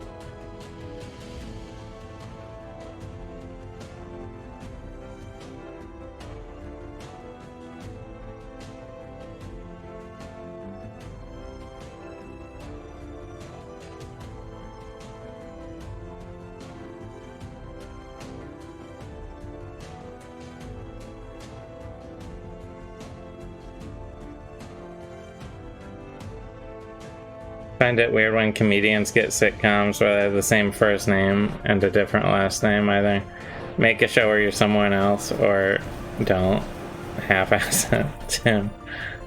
Yeah.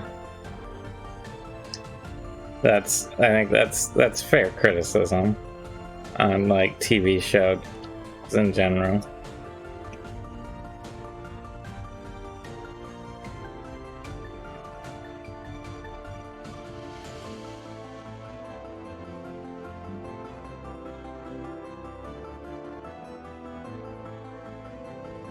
What other shows have done that? So like what you're saying is like the Drew Carey show was a show that didn't half-ass it because Drew Carey was just like the character is Drew Carey.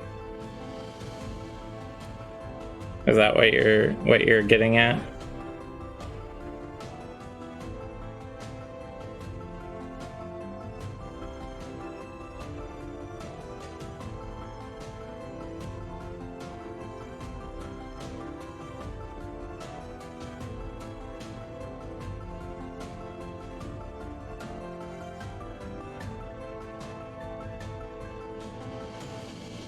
Did he have the same last name in Everybody Loves Raymond as like his actual last name? I don't remember.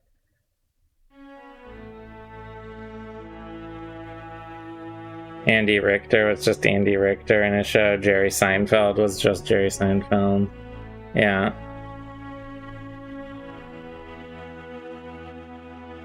Like, either go, like, all the way,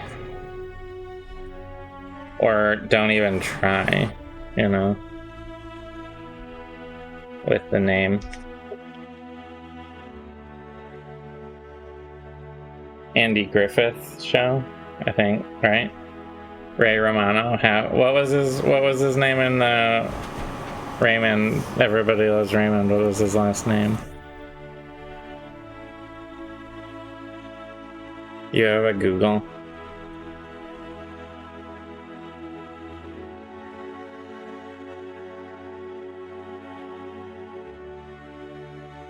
Barone?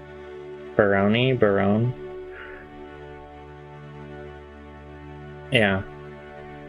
You gotta go all in.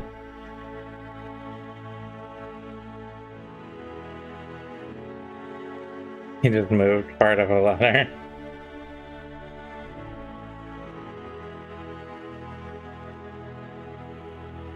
Needed the ink, grafted it to the R. I suppose so, yeah.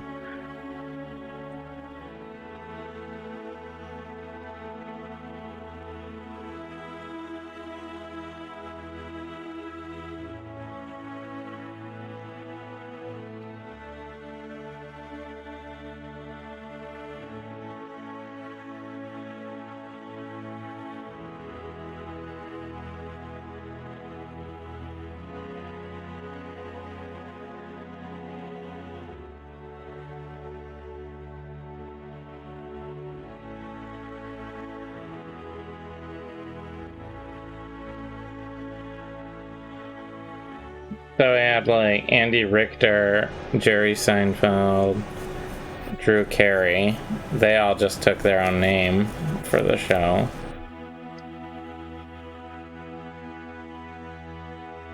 Pretty sure they did the same in Andy Griffith.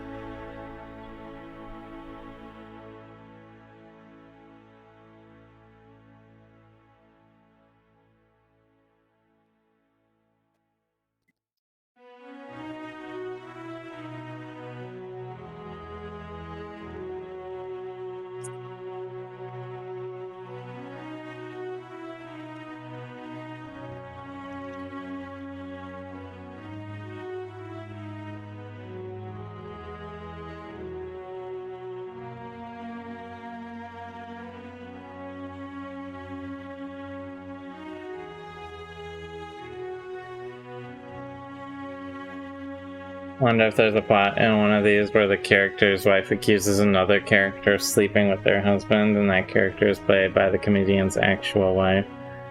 I have no idea. Maybe.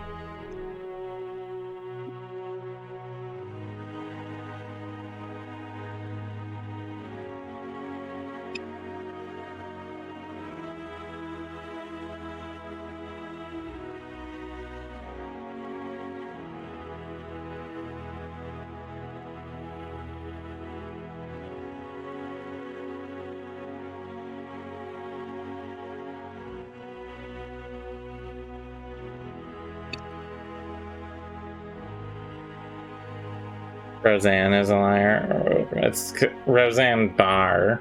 It's like her real name, right? Barr? Something like that.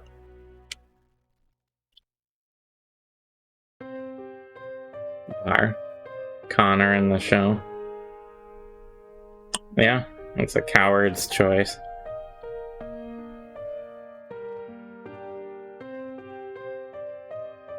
It's like, if you're gonna not use the same last name, just don't even go with the same first name, you know?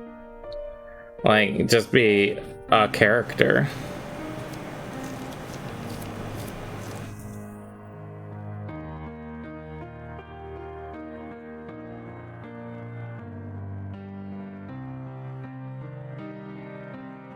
Like Melissa Joan Hart wasn't actually named Clarissa or Sabrina, but she played those characters in sitcoms. Like, just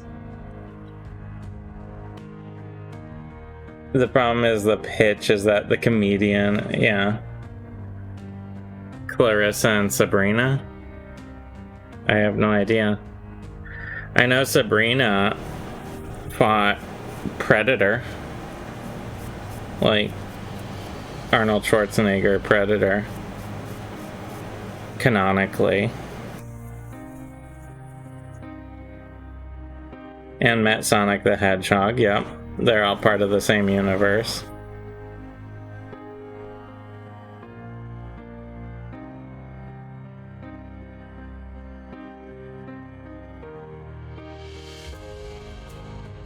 But I don't know. I think because Sabrina was, I think, a Disney product and the show, and I think that Clarissa was a Nickelodeon product. So I'm not sure they ever did a crossover. Sega nuked the Sonic. Are the Sonic comics not canon or something?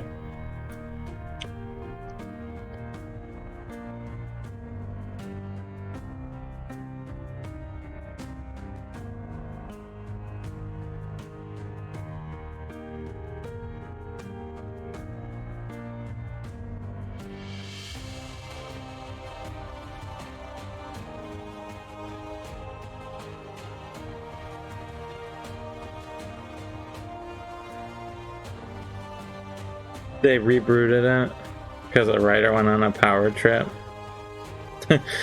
Yeah, there probably is a 3-hour deep dive video essay on what happened to the Archie comics Sonic the Hedgehog series.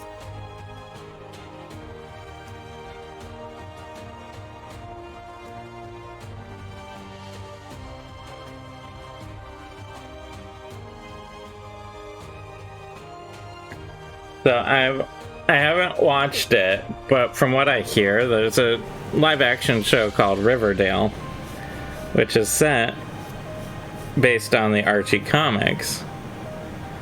And okay, Netflix should reboot the old comic Sonic Sat-Am show and then immediately cancel it.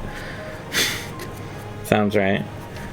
So there's a live-action show called Riverdale that like is based on the Archie comics, and when I say it's like based on the Archie comics, it's apparently as completely bonkers as the actual Archie comics. Like, there are characters, like half the town is in a cult, like a murder cult, and like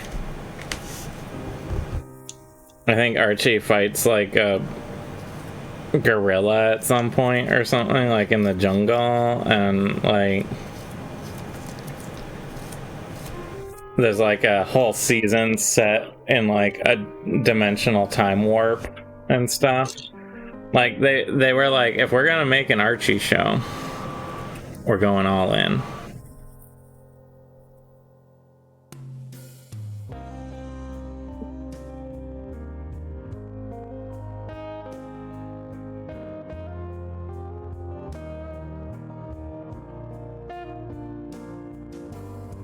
Riverdale sounds like something that should have been around when YouTube Abridged series was the rage. Yeah, right? But there's like 6 or 7 seasons of this, and like it is like weird how much they are accurate to the comics, despite the comics being completely bizarre.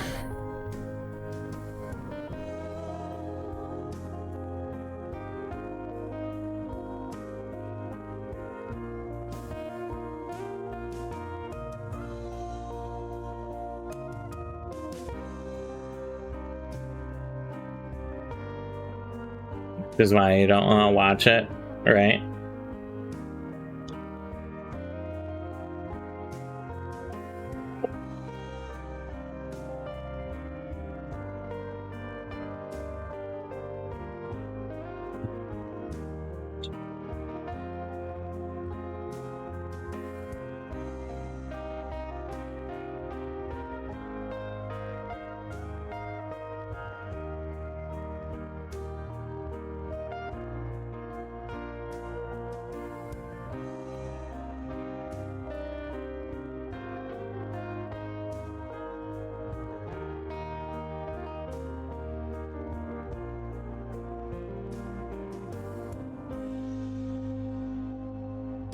Need to binge some things on Netflix because they seem hell-bent on proceeding with the password sharing crackdown. Yeah, that's stupid. Like, I don't think there's enough on Netflix for me to care about Netflix, especially with all the other things out there already. Like, the only thing Netflix is good for right now is, like, Christmas movies. Well, yeah, they keep canceling their good shows. When I'm likely only having to deal with one IP soon. Yeah. The only thing I really like on Netflix are some of their Christmas movies. And it's like, if that's the case, I can just, you know, do a sub for December. If I really care. I thought they did renew Puppy Cat. Did they not?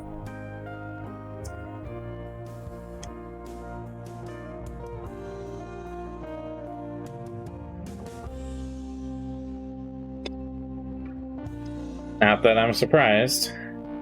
Never get attached to anything on Netflix.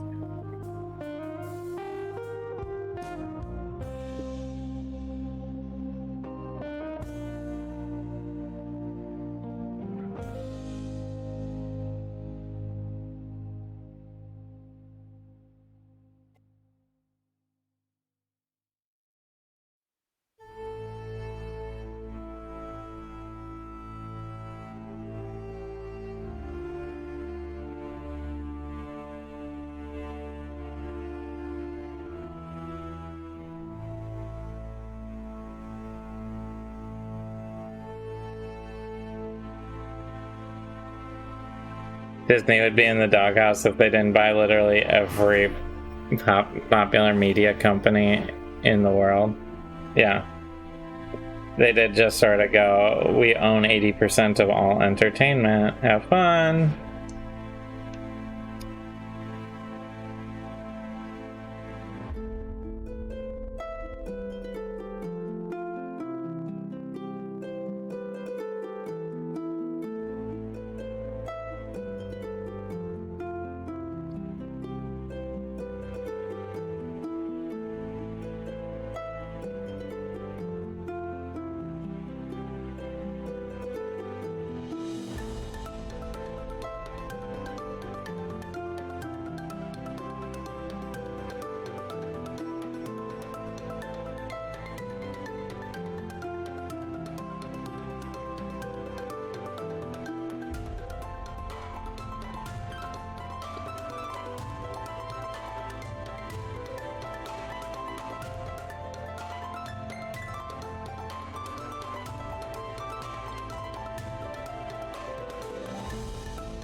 Okay.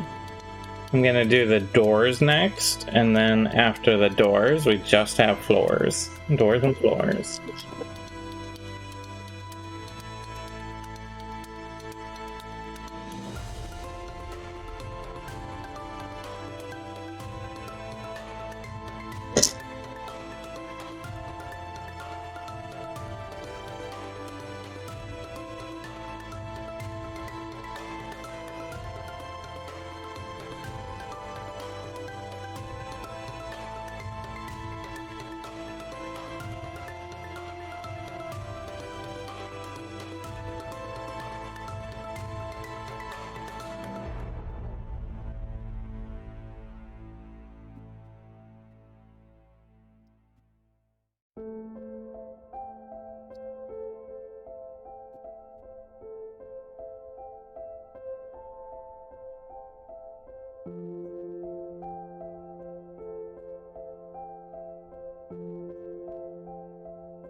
Okay, door number 3.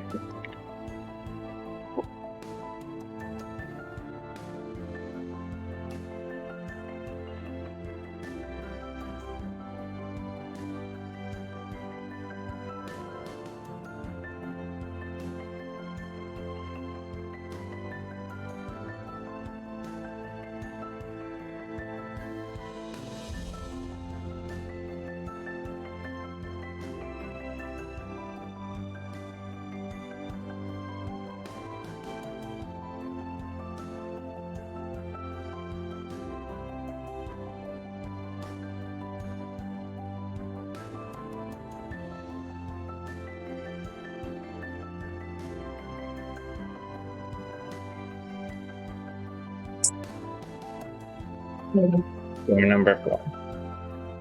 And with that, we will move on to the floors. And then we'll finish for the day, I think, because I will have nothing more that's ready to paint. It'll be a little bit, though, still. There's plenty of flooring.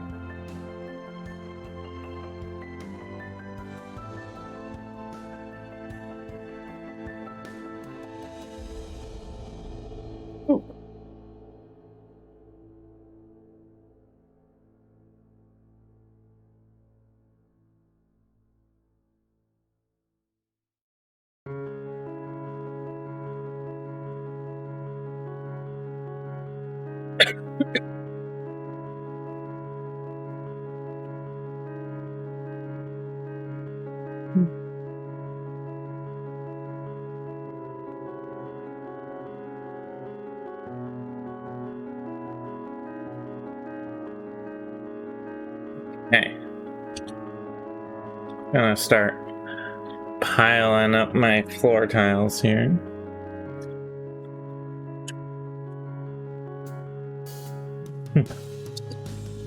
I got a couple stacks of floor tiles to do. And we'll see how much room I have, apparently. So,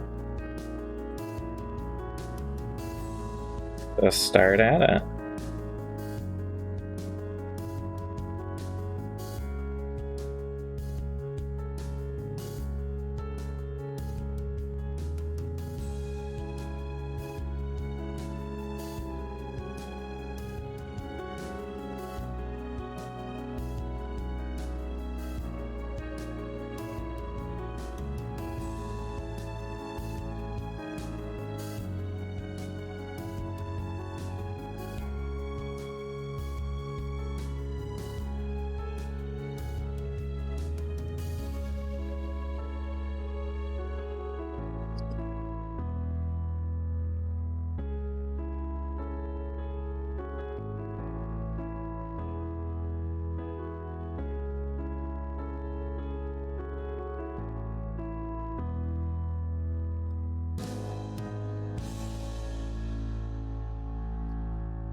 getting through all these floors and wrapping up everything today.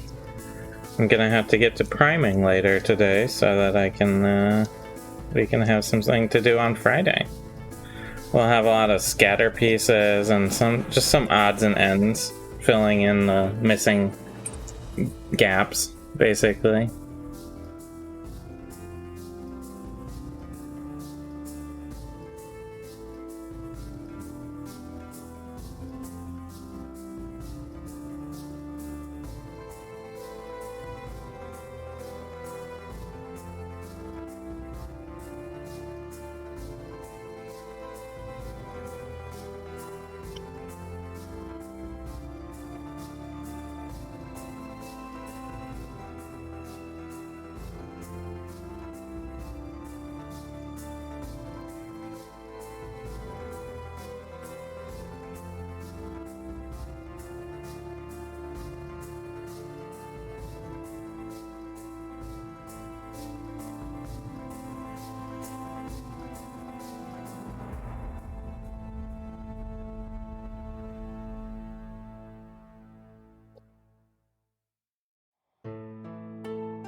Okay, 4 left. Get up to use the bathroom after 30 minutes, come back, 5 calls on queue. These people have bad timing, right?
Last piece. So, as I finish this, let me just remind you, we do these painting streams Monday, Wednesday, and Friday. Oh, it all comes out in the wash. Yeah. And you logged on right as I was finishing.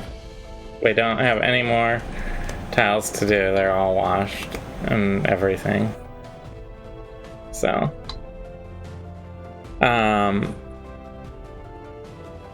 Monday, Wednesday, Friday, we are doing our painting stream here on this channel and up on YouTube. We go live at 10 a.m. Eastern here on Twitch. Otherwise, yeah. Otherwise, you are able to watch them on YouTube.